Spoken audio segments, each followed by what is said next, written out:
سورہ معارج کی آیتیں میں پڑھ دیتا ہوں تبرکن. ہم نے سورہ معارج میں جو آیتیں چل رہی تھیں، کلا انا خلقناہم مما یعلمون، اللہ فرماتے ہیں ہم نے انسان کو جس پانی سے بنایا ہے ہمیں معلوم ہے.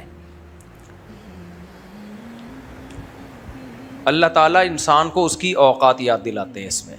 آج تو کہ ترقی کا دور ہے نا، ناسا کی ویڈیوز آپ دیکھیں جو یوٹیوب پہ فیس بک پہ آتی ہیں، میں تو دیکھتا ہوں بڑے شوق سے. کل رات میں نے آدھا گھنٹہ کی ایک ویڈیو دیکھی ہے بیٹھ کے، حالانکہ میرے پاس ٹائم نہیں ہے کچھ دیکھنے کا، پھر بھی اتنا شوق ہے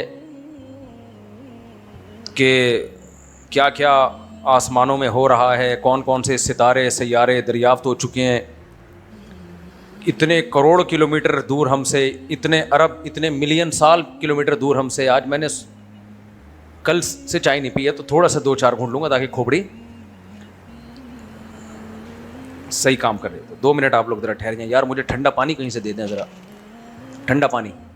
ٹھہر جائیں. چائے سے پہلے نا پانی لازمی پیا کریں.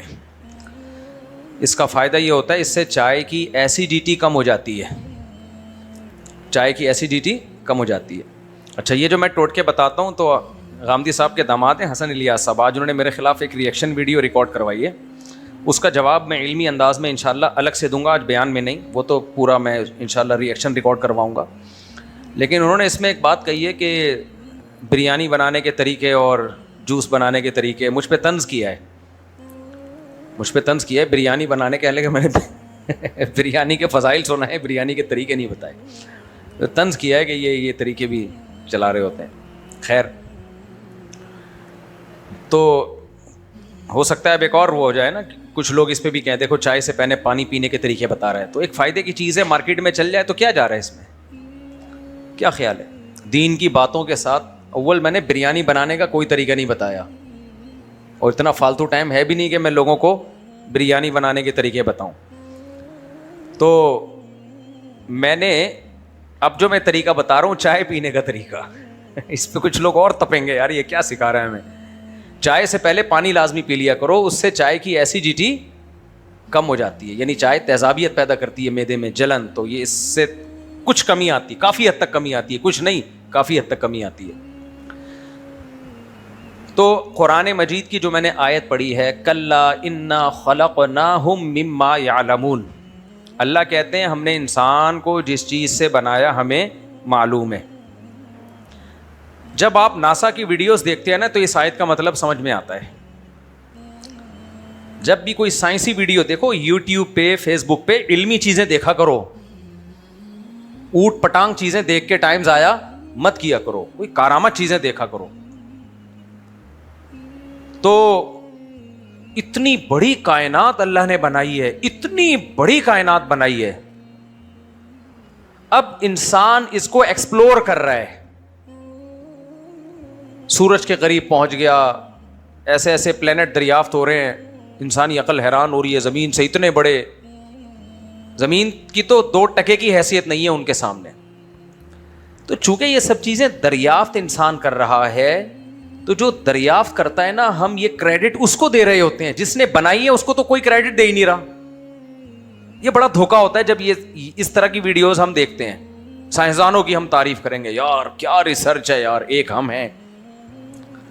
جب آپ سائنسی ویڈیوز دیکھتے ہیں نا جو شارٹس، اس میں کیا ہوگا، ناسا پہ یہ ہو رہا ہے، پھر مارس پہ یہ انہوں نے شٹل بھیجی ہوئی ہے، یہ ہماری، اچانک ہمارا کوئی کلپ آ جائے گا ہمارے کسی اسکالر کا، وہ اسکالر لمبی لمبی پھینک رہا ہوگا، تو لوگ پھر تجزیہ کرتے ہیں ایک وہ ہیں وہ کہاں جا رہے ہیں. اور آج ایک ویڈیو آئی، گھوڑے کو جو شربت پلایا جا رہا ہے نا، اسی شربت سے گلاس اٹھا کے لوگوں کو، یعنی گھوڑے کا منہ اس برتن میں، وہ پتہ نہیں امام حسین کے نام کر دیا اس گھوڑے کو، وہ گھوڑا مقدس ہو گیا. یہ اچھا سین ہے نا. پاز کر کے میں چائے پیوں گا. بریک ہمیشہ ایسے ٹائم پر آتی ہے جب آپ، بریک ہمیشہ ایسے ٹائم لی جاتی ہے جب آپ تھوڑی دیر ویٹ کریں. ٹھنڈا نہیں ہے یار، اس کو یخ ٹھنڈا، ایسے تباہی والا ٹھنڈا لے کر آؤ. گرمی دیکھو کیا ہو رہی ہے بھائی. تو اب جب انسان یہ ویڈیوز دیکھتا ہے، یہ یہاں ایسی ایسی ویڈیوز جا رہی ہیں، یہ ہو رہا ہے وہ ہو رہا ہے، تو انسان کی عظمت کا قائل ہونے لگتا ہے. دیکھو یہ جو ترقی ہے نا، ترقی یہ تدریجن ہوئی ہے. تدریجن سمجھتے ہو؟ اسٹیپ بائی اسٹیپ، ایک دم سے نہیں یہاں پہنچ گیا انسان. تو جس نے وہ اسٹیپ کراس نہیں کیے ہوتے اس کو لگ رہا ہوتا اوف بہت کچھ ہو گیا. جو وہ اسٹیپ کراس کر چکا ہوتا ہے اس کو نہیں لگ رہا ہوتا. میں ایک آسان مثال سے بات سمجھاتا ہوں. ایک آدمی 6 منزلہ عمارت پر سیڑھیوں کے ذریعے چلتا ہوا جا رہا ہے. ایک اسٹیپ، پھر دوسرا اسٹیپ، اس کے پیچھے دوسرا آدمی ہے، اس کے پیچھے تیسرا. یہ تینوں جا رہے ہیں. جو پہلے نمبر پر ہے وہ آخری اسٹیپ پہ پہنچ گیا. دوسرے نمبر والا ہے اس سے 2 اسٹیپ نیچے ہے. تو اس دوسرے والے کو وہ جو اوپر والا ہے وہ بہت اوپر لگے گا یا تھوڑا سا اوپر لگے گا؟ بولو. تھوڑا سا. وہ کہے گا بہت ترقی نہیں ہے، جتنی میں نے اس سے 2 اسٹیپ آگے. لیکن جو بیچارہ پہلے اسٹیپ پہ بھی نہیں ہے اس کو لگے گا کیا ترقی ہے یار، یہ یہاں پہنچا کیسے، اور وہ سیڑھیاں نہیں دیکھ رہا. یار کمال ہے یار. پھر وہ یہ کہے گا ایک ہم ہیں اور ایک یہ ہے. بھائی ایک ہم ہیں ڈھکن پہ بیٹھے ہوئے ہیں اور ایک. تو اب جو بالکل نیچے ہوگا اس کو وہ کیا لگے گا؟ یار یہ ناممکنات میں سے. بھائی تم نے پہلا اسٹیپ بھی نہیں چڑھے نا. تو یہ انسان جب سے ترقی کرتا آ رہا ہے نا، ان تمام اسٹیپ کو دیکھا جائے تو لاکھوں سال لگے ہیں یہاں تک پہنچنے میں. لاکھوں سال لگے ہیں یہاں تک. تو میں نہیں کہہ رہا یہ انسان کا کمال نہیں ہے، یقیناً کمال ہے. لیکن اصل میں یہ جو راز اٹھائے جا رہے ہیں، جو پردے اٹھ رہے ہیں، یہ انسان کے کمالات سے نہیں بلکہ خالق کے کمالات دنیا کے سامنے آ رہے ہیں. کل میں نے ویڈیو دیکھی ہے اسی طرح ناسا کی، تو میں کہہ رہا تھا گھر والوں سے کہ یہ لوگ کس قدر پتھر دل ہیں، ایسے ایسے قدرت کے کمالات کا مشاہدہ کر رہے ہیں لیکن خدا پر ایمان نہیں لا رہے. کیوں ایمان نہیں لے کر آ رہے؟ قرآن کہتا ہے انہا لا تعمل الابصار ولکن تعمل القلوب التی فی الصدور. آنکھیں اندھی نہیں ہوتی، وہ دل اندھے ہو جاتے ہیں جو سینوں میں چھپے ہوئے ہیں. بصیرت کی آنکھیں اندھی ہو جاتی ہیں. ہمارے حضرت مفتی رشید احمد صاحب رحمہ اللہ تعالیٰ فرمایا کرتے تھے کہ جس کی بصیرت کی آنکھیں کھل جائیں نا، بصیرت کی آنکھیں، دل کی آنکھیں، اس کو خدا پر ایمان لانے کے لیے بہت زیادہ سائنسی کمالات کے مشاہدے کی ضرورت نہیں ہے. کیونکہ ہر چیز اللہ کے وجود کی گواہی دیتی ہے. ہر چیز. اتنے بڑے بڑے ستارے، اتنے بڑے بڑے سیارے، ایسا ایک پھیلتی جا رہی ہے کائنات.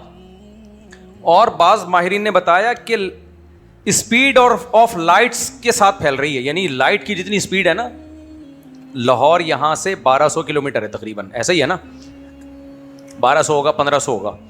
1 سیکنڈ میں اگر ہم لاہور پہنچ جائیں تو اس کا مطلب ہماری اسپیڈ ہے 1000 کلومیٹر پر سیکنڈ. نہیں چھوڑ دو، نہیں سمجھ میں آئے گی. دیکھو ہم لاہور کتنے گھنٹے میں پہنچتے ہیں؟ اگر ہم جہاز سے جاتے ہیں 1.5-2 گھنٹہ 45 منٹ تو کم از کم لگتے ہی ہیں. 700-800 کلومیٹر پر فی گھنٹہ کی رفتار سے جہاز دوڑتا ہے. اب آپ اندازہ لگا لو 1 سیکنڈ میں 1000 کلومیٹر، یعنی میں یہاں بیٹھا ہوں اور میں 1 سیکنڈ میں لاہور پہنچ گیا. اتنی اسپیڈ کسی انسان کی کسی چیز کی ہو سکتی ہے؟ 1 سیکنڈ میں یہاں سے ڈھم وہاں. روشنی 1 سیکنڈ میں یہاں سے وہاں نہیں، 1000 کلومیٹر نہیں، 86,000 کلومیٹر. اور اے آئی کے مطابق جو کل جو مجھے اے آئی نے بتایا 3 لاکھ کلومیٹر. آپ 2 لاکھ کر دو، ہم ایسا فگر ہونا جو سمجھنا آسان ہو. 2 لاکھ فرض کر لیتے ہیں ہم.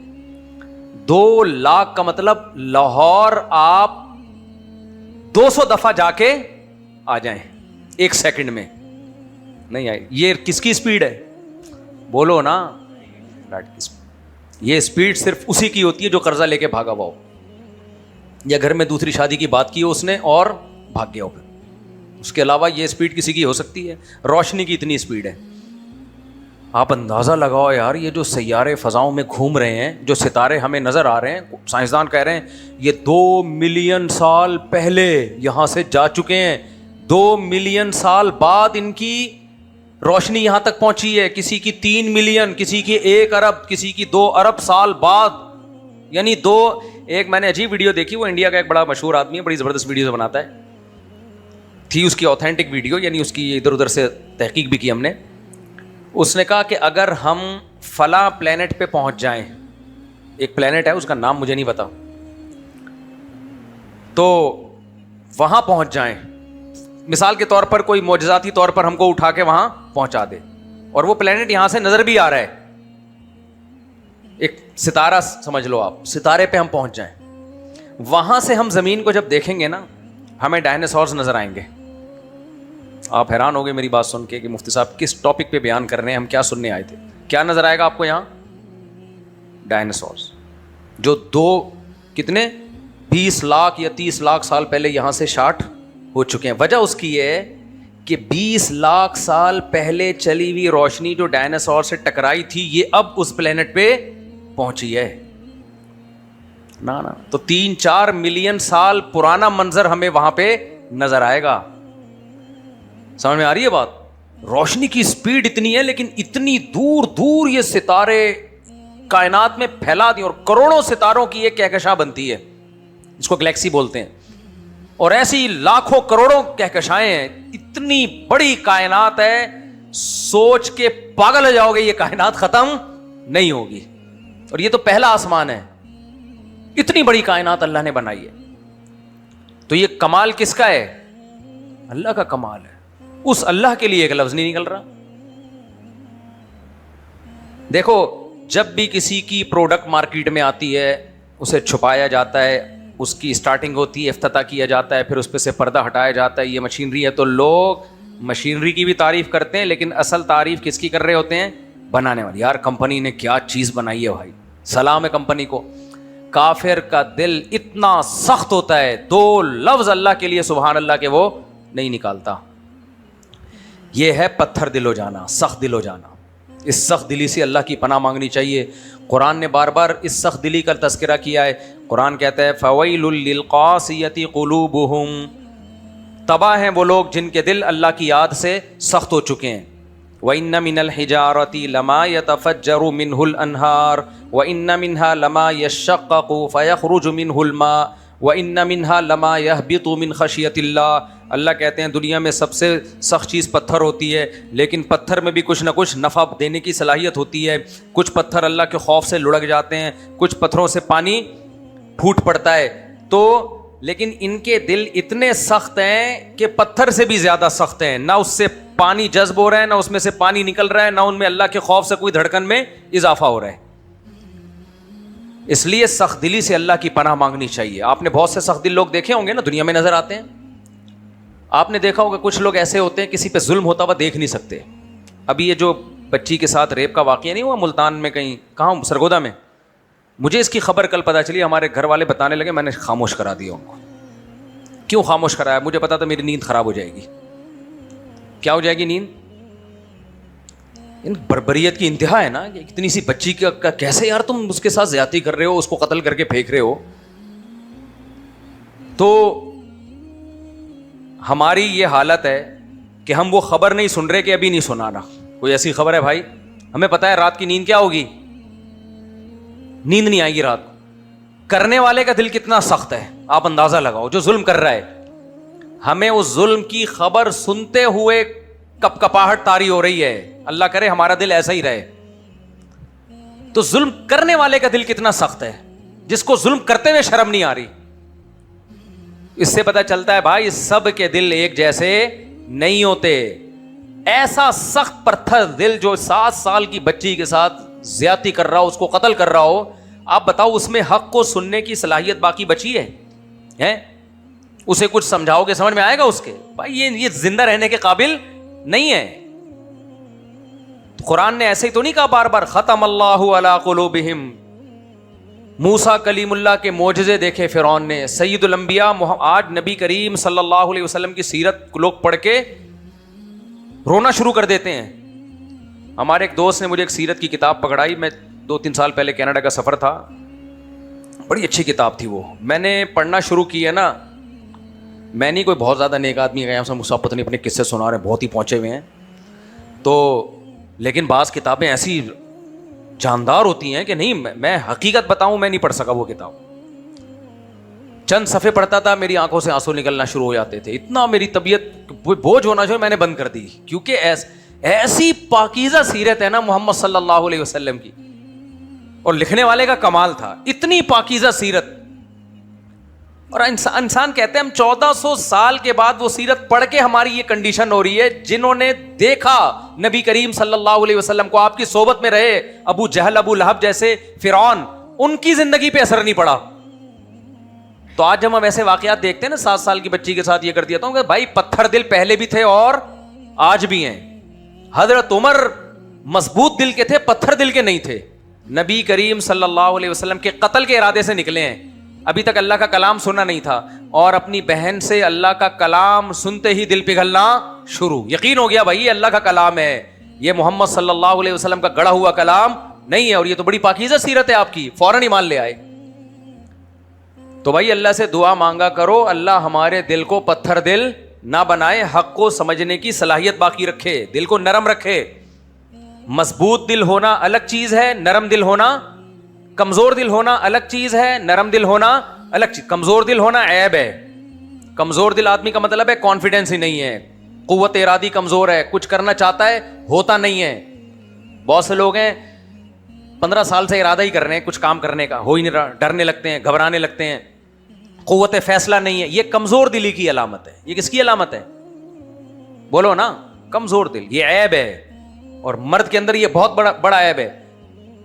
آج عصر میں ایک بندہ آیا, کسی کا راز فاش نہیں ہو رہا, بیگم کی کوئی بات تھی, تو میں نے اس کو سمجھایا, تو کہہ رہا میں کیا کروں, میں چھوڑوں, میں نہیں چھوڑوں, میں چھوڑوں, میں چھوڑوں. بہت بڑا جرم تھا اس کی بیوی کا, جو ناقابل معافی تھا. تو کہہ رہا مجھے, کہہ رہی ہے معاف کر دو. میں نے اس سے کہا دیکھو ایک فیصلہ کرو, یا تو معاف کر کے بھول جاؤ ہمیشہ کے لیے, یا چھوڑ دو اور ہمیشہ کے لیے اس قصے کو ختم کرو. کہہ رہے مجھ سے فیصلہ ہی نہیں ہو رہا, پتہ نہیں کتنے مہینے سے لٹکا ہوا ہوں, فیصلہ ہی نہیں ہو رہا. میں نے کہا یہ جو کنڈیشن ہے نا, یہ آپ کی زندگی تباہ کر دے گی. آپ کے پاس 2 ہی آپشن ہیں, یا معاف کرو اور بھول جاؤ, پھر دوبارہ نہیں دہراؤ, یا قصہ کیا کرو, فارغ کر کے ختم کرو, ایک طرف ہو جاؤ. تو کہہ رہا ہے اگر میں چھوڑ دوں گا یوں, تو میں نے کہا نہیں, کوئی گناہ نہیں ہوگا, جو کنڈیشن آپ نے بتائی اس میں چھوڑنے میں کوئی گناہ نہیں ہے, لیکن ایک فیصلہ کرو. تو یہ کمزور دلی ہے نا, فیصلہ ہی نہیں ہو رہا, ڈر رہا ہے ادھر, وہ بھی رکھتے ہوئے بھی ڈر رہا ہے, چھوڑتے ہوئے بھی کیا کر رہا ہے. کنفیوزڈ آدمی دنیا میں کبھی بھی کامیاب نہیں ہوتا. دیکھو کیا یار بات سے بات نکلتی ہے, میں کیا کروں, میرا قصور نہیں ہے نا. غزوہ احد میں یہ جو میں نے جملہ کہا ہے نا, کنفیوزڈ آدمی دنیا میں کبھی بھی کامیاب نہیں ہوتا, اس دعوے کو ایکسپلین کرنے کے لیے مثال دے رہا ہوں. کیا کروں, کنفیوزڈ آدمی, غلط فیصلہ ہو جائے نا اتنا برا نہیں ہے, کنفیوژن میں رہے ساری زندگی یہ زیادہ برا ہے. غلط فیصلے کی تلافی ہو سکتی ہے, کنفیوز نے تو کوئی فیصلہ ہی نہیں کیا ہے, تلافی کس چیز کی کرے گا وہ, سمجھ میں نہیں آ رہی بات. دیکھو غزوہ احد میں ہمارے سامنے واقعہ ہے, نبی کریم صلی اللہ علیہ وسلم نے صحابہ سے مشورہ کیا کہ مدینہ کے اندر رہ کے لڑنا چاہیے یا مدینہ کے باہر جا کے لڑنا چاہیے. میں یہ ترانے اس لیے یوں اسٹائل میں شروع کر دیتا ہوں کہ ایک دم میں جذباتی ہونا شروع ہو جاتا ہوں نا, تو ریلیکس ہونے کے لیے. کیا نارمل وے میں بات کرو, کیا یہ ٹھیچ پی شروع کر دیتے ہو, کیونکہ کوئی اگر یوٹیوب پہ چیخ رہا ہو نا اسکالر, مجھے بہت برا لگتا ہے. اور بعض دفعہ میری ویڈیو اور دوڑ دوڑ کر کے, تو مجھے لگتا ہے بھائی آرام سے بولے یار, تو کیا کر رہا ہے, آرام سے سمجھا. تو پھر میں اپنی ٹون چینج کر دیتا ہوں. ترنم سے ہو جائے نا تو وہ ٹون کیا ہو جاتی ہے, چینج ہو جاتی ہے. تو آپ لوگ بھی مجھے نا ریلیکس آرام سے یوں کر دیا کرو, چیخنے کا دور ختم ہو گیا. دیکھو نبی کریم صلی اللہ علیہ وسلم نے صحابہ کرام سے مشورہ لیا کہ ہم مدینہ کے اندر رہ کے لڑیں یا مدینہ سے باہر.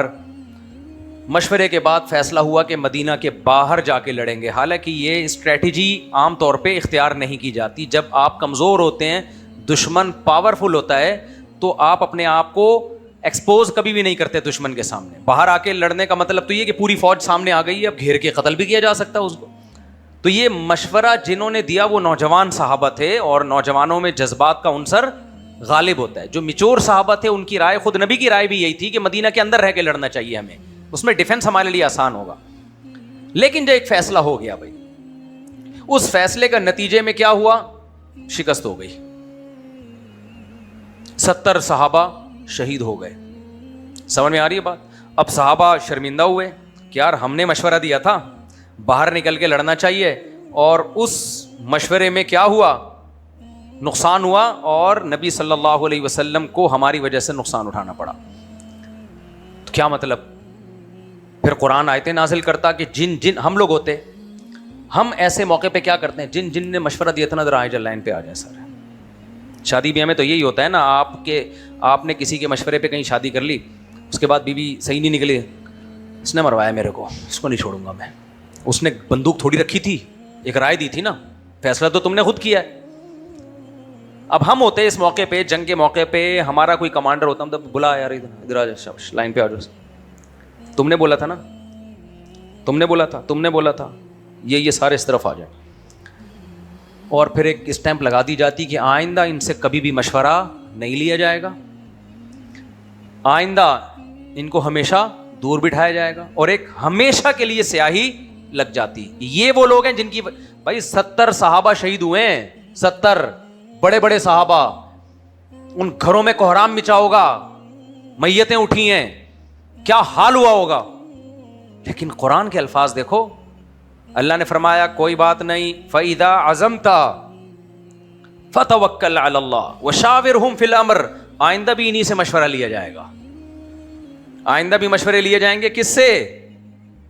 انہی سے لیے جائیں گے. مشورے میں کبھی ایسا ہوتا ہے کہ درست فیصلہ ہو جاتا ہے، کبھی غلط فیصلہ. بھائی قیامت تک کے لیے اسلام آیا ہے، تبھی میں بار بار بات سے پھر بات نکلتی ہے یار.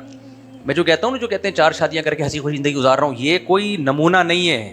اسلام قیامت تک کے لیے آیا تو وہ والا پیکج دے گا تو قیامت تک کے لیے چل سکے.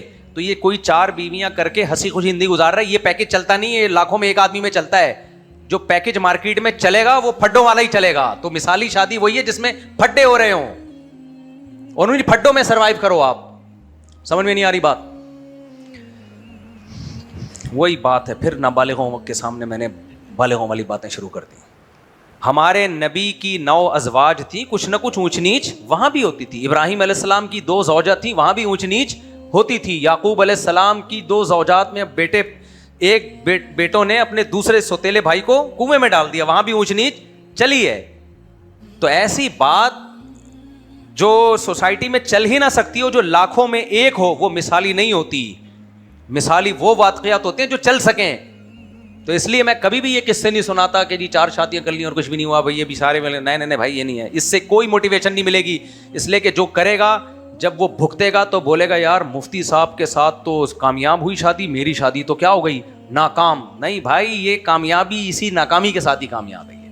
تو اس لیے ہمیشہ وہ لوگ قابل تقلید ہوتے ہیں جو نارمل وے میں چل رہے ہوں. تو اگر اسلام میں فتوحات ہی ہوتی، شکستی نہ ہوتی، تو صحابہ اور نبی کی سیرت ہمارے لیے نمونہ بنتی. کیونکہ دنیا میں کوئی قوم، کوئی فوج ایسی نہیں ہے، فتوحات ہی ہوتی رہے ان میں. اللہ نے نبی کریم صلی اللہ علیہ وسلم کے دور میں وہ سارے واقعات کر دیے جو قیامت تک کے لیے ہمارے لیے نمونہ بنے. بھائی فتوحات بھی ہوئی ہیں، شکست بھی ہوئی ہے. مشورے میں مشورہ لیا گیا ہے، اس مشورے کے نتیجے میں شکست ہو گئی فتح ہونے کے بجائے، تو کیا مشورہ چھوڑ دیں؟ نہیں، اصول ہمیشہ وہی رہے گا. پھر نتیجہ کس پہ چھوڑو گے؟ بولو، اللہ پہ چھوڑو گے. اسی طرح علماء نے لکھا ہے حضرت معاویہ حضرت علی رضی اللہ تعالیٰ عنہ کی لڑائی ہو گئی. یہ بھی تکوینی امر تھا. اللہ نے بتا دیا کہ لڑائی کے وقت میں کیا کرنا ہے تم نے. اگر یہ لڑائی نہ ہوتی، ہمیں پتا چلتا کہ مسلمانوں کی اگر آپس میں لڑائی ہو تو اس کے شرعی حکام کیا ہیں. ہمیں اس لڑائی سے کیا کچھ سیکھنے کو ملا؟ نمبر 1، لڑائی ہوئی ہے، ایک دوسرے کے خلاف زبان درازی نہیں ہوئی ہے، ایک دوسرے کے قیدیوں کو غلام نہیں بنایا گیا، ایک دوسرے کے مال کو مال غنیمت کے طور پہ تقسیم نہیں کیا گیا. تبھی ہدایہ میں احکام لکھے میں کتاب البغات، باغیوں کے حکام، کہ باغی کے پاس اگر طاقت ہو اور لڑنے کے لیے آئے اور حکومت اس کو شکست دے دے تو ان کے مردوں کو غلام نہیں بنایا جائے گا. دلیل کیا ہے؟ حضرت علی نے حضرت معاویہ کے لوگوں کو غلام نہیں یہ دلیل ہے نا. ہمارے لیے تو صحابہ بھی حجت ہیں. نمبر 2، ان کے جنازے پڑھے جائیں گے، کیونکہ حضرت علی نے حضرت معاویہ کے لوگوں کے جنازے، بولو نا، پڑھے ہیں. ان کی عورتوں کی عصمت کی حفاظت کی جائے گی. یہ ساری چیزیں ہیں، بشرطے کہ باغیوں کے پاس ایک کیا ہو، پاور ہو، جیسے معاویہ کے پاس پاور تھی. اگر اس کے پاس پاور ہی نہیں ہے تو اس کا مطلب سوائے فساد کے کچھ بھی نہیں ہے. تو یہ سارے حکام کہاں سے لیے گئے ہیں؟ صحابہ سے لیے گئے ہیں. اور پھر حضرت حسن رضی اللہ تعالیٰ عنہ نے سلو کر کے اس لڑائی کو ہمیشہ کے لیے ختم کر دیا. یہ بھی ہمیں حکم کہاں سے ملتا ہے؟ کہ بھائی بعض دفعہ صلح کے لیے اپنے حق سے دستبردار ہونا پڑتا ہے. یہ بھی کس کی سنت ہے؟ اکابر کی سنت ہے. تو اسلام جو ہے نا چونکہ قیامت تک کے لیے آیا ہے تو اس نے حکام وہی دینے جو قیامت تک کے لیے ممکن ہوں. تمام دیکھو ایک بڑی زبردست بات ہے اسلام میں, یہ جو کہتے ہیں نا باندیوں کے نظام پہ بڑا اعتراض کرتے ہیں کہ کیا اسلام میں غلام اور باندیاں تھیں. بات یہ ہے کہ اگر دنیا میں فیوچر میں کوئی جنگ چھڑ جاتی ہے, آپ کے پاس اتنے جنگی قیدیوں کو رکھنے کی جگہ ہے, اور جنگی قیدیوں کے ساتھ ہوتا کیا ہے, ہمارے پاس تو غلام اور باندیوں کا ایک پیکج ہے, کوئی فرض واجب نہیں ہے وہ کسی کو غلام باندی بنانا, لیکن ایک پیکج ہمارے پاس ہے کہ ان کو لوگوں میں تقسیم کر دیا جائے, لوگ ان کی حفاظت کریں اور ان سے کام لیں. یہ کسی قیامت, یعنی ہمیں تو نہیں پتا نا قیامت میں کتنا ٹائم ہے. سورج کی عمر کہتے ہیں ابھی 5 ملین سال تو کم از کم ہے, یعنی 50 لاکھ سال کم سے کم سورج چلے گا. اگر قیامت نہ آئی تو, قیامت آ گئی تو گیا, یعنی قیامت نہ آئی تو اتنا چلے گا, قیامت آ گئی تو گیا, اور قیامت نہیں آئی تو بھی اتنا ہی چلے گا, اس سے زیادہ. تو اس لیے میرے اور آپ کے پاس صرف 50 لاکھ سال باقی بچے ہوئے, اس کے بعد سورج ختم ہو جائے گا. کوئی بات نہیں, ہم نے کیا کرنا, اتنا عرصہ کون سا ہم زندہ رہیں گے. خیر, تو اسلام کے پاس ایک پیکج ہے کہ بھائی یہ بھی ایک طریقہ ہے, فرض نہیں ہے وہ, لیکن اسلام کے پاس ایک آلٹرنیٹ ہے. قیدیوں کے بجائے یہ والا طریقہ بھی اختیار کیا جا سکتا ہے, قیامت تک کے لیے ہے نا, ان کے پاس تو کچھ ہے ہی نہیں. تو یہاں بھی وہی مسئلہ ہے, بالکل ایسے ہی جیسے پہلی اور دوسری جنگ عظیم میں یورپ میں مرد ختم ہو گئے تھے نا, ان کے پاس کوئی پیکج نہیں تھا اتنی لاکھوں عورتوں کو ٹھکانے لگانے کا. اسلام کے پاس پیکج تھا. صحابہ کرام ایک جنگ میں 10,000 کے قریب صحابہ تابعین شہید ہوئے ہیں, اتنے مرد شہید ہو گئے, تو ان عورتوں کو کہاں لے کے جائیں؟ کوئی بات نہیں, ایک مرد 2-2 3 دن شادیاں کرے. اسلام کے پاس پیکج تھا یا نہیں تھا؟ تو ان لوگوں کے پاس ہے ہی نہیں. تو اسلام قیامت تک کے لیے آیا, اس لیے وہ تمام چیزیں 23 سال میں وقوع پذیر ہوئی ہیں جو ہمیں 23,000 سال تک کے لیے درکار تھی. تو اب دیکھو نبی کریم صلی اللہ علیہ وسلم نے مشورہ لیا اور نتیجے میں کیا ہوا؟ نقصان. تو اللہ نے یہ بھی منظر بھی ہمیں دکھانا تھا کہ بعض دفعہ تم مشورہ لے کے بھی عمل کرو گے تو نقصان ہو سکتا ہے. تو اس کا مطلب یہ نہیں کہ مشورے لینے چھوڑ دو, نہ, کوئی بات نہیں, پھر بھی مشورہ لینا پڑے گا. اور اگر تمہیں پتہ ہے کہ یہ شخص تمہارا خیر خواہ ہے اور اس کے باوجود اس کے مشورے کی وجہ سے تمہارا نقصان ہوا, تو اس کو تانا بھی نہیں دینا ہے, دوبارہ اس کو مشوروں میں شریک کرنا ہے. اس لیے کہ وہ پیغمبر, وہ جو ہے فرشتہ نہیں ہے, انسان ہے, اور انسان سے رائے دینے میں غلطی ہو سکتی ہے. تو یہ مطلب نہیں کہ اس نے تمہیں مروا دیا ہے, بھائی اس کی نظر میں جو بہتر تھا اس نے تمہارے سامنے رکھ دیا, اب تمہاری قسمت ہے. تو قرآن کے الفاظ دیکھو, اللہ تعالیٰ فرماتے ہیں وَشَاوِرْهُمْ فِي الْأَمْرِ, اے نبی ان لوگوں کے مشورے کی وجہ سے غزوہ احد میں آپ کو نقصان ہوا, کوئی بات نہیں, اس نقصان کی نسبت ان لوگوں کی طرف نہیں کرنی, بلکہ نقصان کی نسبت اللہ کی طرف کرنی ہے کہ اللہ نے یہ نقصان کسی حکمت سے کروا دیا. وہ حکمت کیا تھی؟ وَيَتَّخِذَ مِنْكُمْ شُهَدَاءَ, بہت سے لوگوں کو اللہ شہادت کے مرتبے پر فائز کرنا چاہتا تھا. اللہ چاہتا تھا یہ دنیا کی آزمائشوں سے نکلیں, انہوں نے بہت کو اسلام کے لیے قربانیاں دی ہیں, ان کو شہادت دے کے جنت میں داخل کیا جائے. دن میں سید الشہداء حضرت حمزہ رضی اللہ تعالیٰ عنہ بھی تھے. تو یہ سوچا جائے گا. تو آگے قرآن نے کہا وَشَاوِرْهُمْ فِي الْأَمْرِ, ان سے آئندہ بھی مشورہ لیں. پھر کیا ہوگا؟ اب ایک اور سوال پیدا ہوتا ہے, اے اللہ پہلے جب مشورہ لیا تھا تو نقصان ہوا, اب تو کہہ رہے آئندہ بھی مشورہ لیں. اب اگر مشورہ لیا تو کھٹکا لگے گا کہ دوبارہ نقصان نہ ہو جائے. اللہ نے حکم تو دے دیا ہے لیکن نتیجے کی ذمہ داری اللہ نے لی ہے. بہت مشکل ہے. دیکھو اللہ تعالیٰ یہ کہہ سکتے تھے نا, اس دفعہ مشورے کی وجہ سے نقصان ہو گیا, آئندہ بھی مشورہ لے, میں گارنٹی لیتا ہوں نقصان نہیں ہوگا. یہ اللہ نے نہیں کہا, یہ اللہ نے نہیں کہا, میں گارنٹی لیتا ہوں کہ اب خطرہ ہو سکتا تھا, اللہ پھر دوبارہ کہہ رہے ہیں انہیں سے مشورہ لے. تو اللہ نے اس اشکال کا جواب دے دیا. اللہ نے فرمایا فَإِذَا عَزَمْتَ فَتَوَكَّلْ عَلَى اللَّهِ, مشورہ لے کے جب ایک رائے قائم کریں تو توکل علی اللہ, اللہ پہ چھوڑ دیں. یہ بھی بڑے سلیکٹڈ الفاظ ہیں قرآن کے. قرآن یہ بھی کہہ سکتا تھا کہ آپ دوبارہ مشورہ لیں اور جب کسی رائے پہ مشورے کے بعد مضبوط ہو جائیں تو یقین رکھیں کہ اب نقصان نہیں ہوگا. نہ, اب بھی اللہ نے یہ الفاظ استعمال نہیں کیے. کیوں؟ ہو سکتا ہے پھر نقصان ہو جائے, اس لیے اللہ نے یہ نہیں کہا نقصان نہیں ہوگا. فرمایا رائے قائم ہو تو توکل اللہ پہ, نتیجہ چھوڑ دو, اعتماد کس پہ کرو؟ اللہ پہ. اللہ پہ اعتماد کا مطلب ہوتا ہے جو ہوگا دیکھا جائے گا, اللہ ہمارے ساتھ ہے, نقصان میں بھی خیر ڈال دے گا وہ. ہم اس سے زیادہ کے پابند نہیں ہیں. ہمارا کام یہی ہے کہ ہم مشورہ کریں, ایک رائے قائم کریں. اس کے مشورے میں کیا ہوتا ہے, پلس مائنس تمام پہلوؤں کو سامنے رکھ لیں, نفع اور نقصان کے تمام پہلوؤں کو سامنے رکھ کے ایک رائے قائم کریں. فائدہ ہو جائے ٹھیک ہے, نقصان ہو جائے تو رونا پیٹنا نہیں کرنا, اللہ پہ توکل کرنا ہے. اسی میں ہماری خیر تھی. اللہ میں سکھانا چاہ رہا ہے, اللہ میں بتانا چاہ رہا ہے, ہمیں ٹرین کرنا چاہ رہا ہے. ایک انگریز کا قول ہے نا کہ کوئی تم سے غلط کام ہو گیا, یعنی تم نے کسی کاروبار میں پیسے ڈالے یا کوئی کام تم نے کیا, اس کے بعد تمہیں پتا چلا کہ یہ کام غلط ہے, یہ نہیں کرنا چاہیے, تو نقصان نہیں ہوا ہے, کیونکہ تمہارے پاس یہ علم آ گیا کہ یہ کام نہیں کرنا چاہیے. اور میرے ساتھ تو یہ بہت ہوا ہے, میرے ساتھ یہ بہت ہوا ہے. ابھی ایک جگہ میں نے تفریح کے لیے جانا تھا, وہ جگہ نہیں بتاؤں گا, پھر وہ لوگ بولیں گے یار یہ ہماری بےزتی ہو رہی ہے, اس لیے کسی کو نہیں پتا چلے گا. بڑی تمنا تھی میری بہت عرصے سے, فلاں جگہ میں نے جانا ہے, بہت میں نے تعریفیں سنی تھی اس جگہ کی, میں نہیں بتاؤں گا وہ جگہ کہاں ہے. بہت میری تمنا, یار ادھر تو میں نے دیکھنا ہے کیا ہے. اللہ نے میرا لے جانا مقدر کر دیا, ہم گئے, کچھ بھی نہیں تھا وہاں پہ. تو میں جب باہر آیا نا, وہ میزبان سے تو میں نے کچھ نہیں کہا, اس کا دل چھوٹا ہو جاتا. جب دوستوں سے میں ملا, انہوں نے کہا آپ کو فائدہ ہوا, میں نے کہا فائدہ مجھے بہت ہوا ہے اس جگہ آنے سے, بہت فائدہ ہوا. کہہ رہے مزہ آیا, میں نے کہا مزے کو چھوڑو, فائدہ بہت ہوا ہے, نقصان نہیں ہوا. انہوں نے کہا کیا فائدہ ہوا, میں نے کہا زندگی بھر کے لیے نا یہ وسوسہ نکل گیا کہ یہاں جانا ہے. نہیں جاتا نا, ساری زندگی یہ خیال مجھے تنگ کرتا کہ یار یہاں کیوں نہیں گیا, میں نے دنیا میں یہ جگہ دیکھی کیوں نہیں ہے. میں نے کہا یہاں آنے سے مجھے سکون مل گیا کہ یہاں کے علاوہ دنیا میں ہر جگہ جاؤ. اور بعد والوں کو میں بتا سکتا ہوں جن کو ابھی وسوسے آ رہے ہیں کہ یار یہاں جانا چاہیے, ان کو بتا سکتا ہوں کہ بالکل بھی جانے کی جگہ نہیں, کچھ بھی نہیں ہے وہاں پہ. سمجھ میں آ رہی ہے بات؟ تو یہ فائدہ ہو گیا کہ نہیں ہو گیا, سکون مل گیا. ورنہ بلا وجہ سوچ سوچ کے سب کو ٹینشن دی, یار وہاں لے کے جاؤ, یار ادھر جانا چاہیے, یار ادھر جانا چاہیے. تو یہ گورے کی بات ہے, اور یہ اسلام تو پہلے کر چکا ہے کہ بھائی اگر آپ نے مثال کے طور پر, ایک اور میں نے مثال دیتا ہوں اکثر لوگوں کو بیانات میں, اپنے قصے سنانا مقصد نہیں ہوتا, آپ کو گائیڈ کرنا مقصد ہوتا ہے.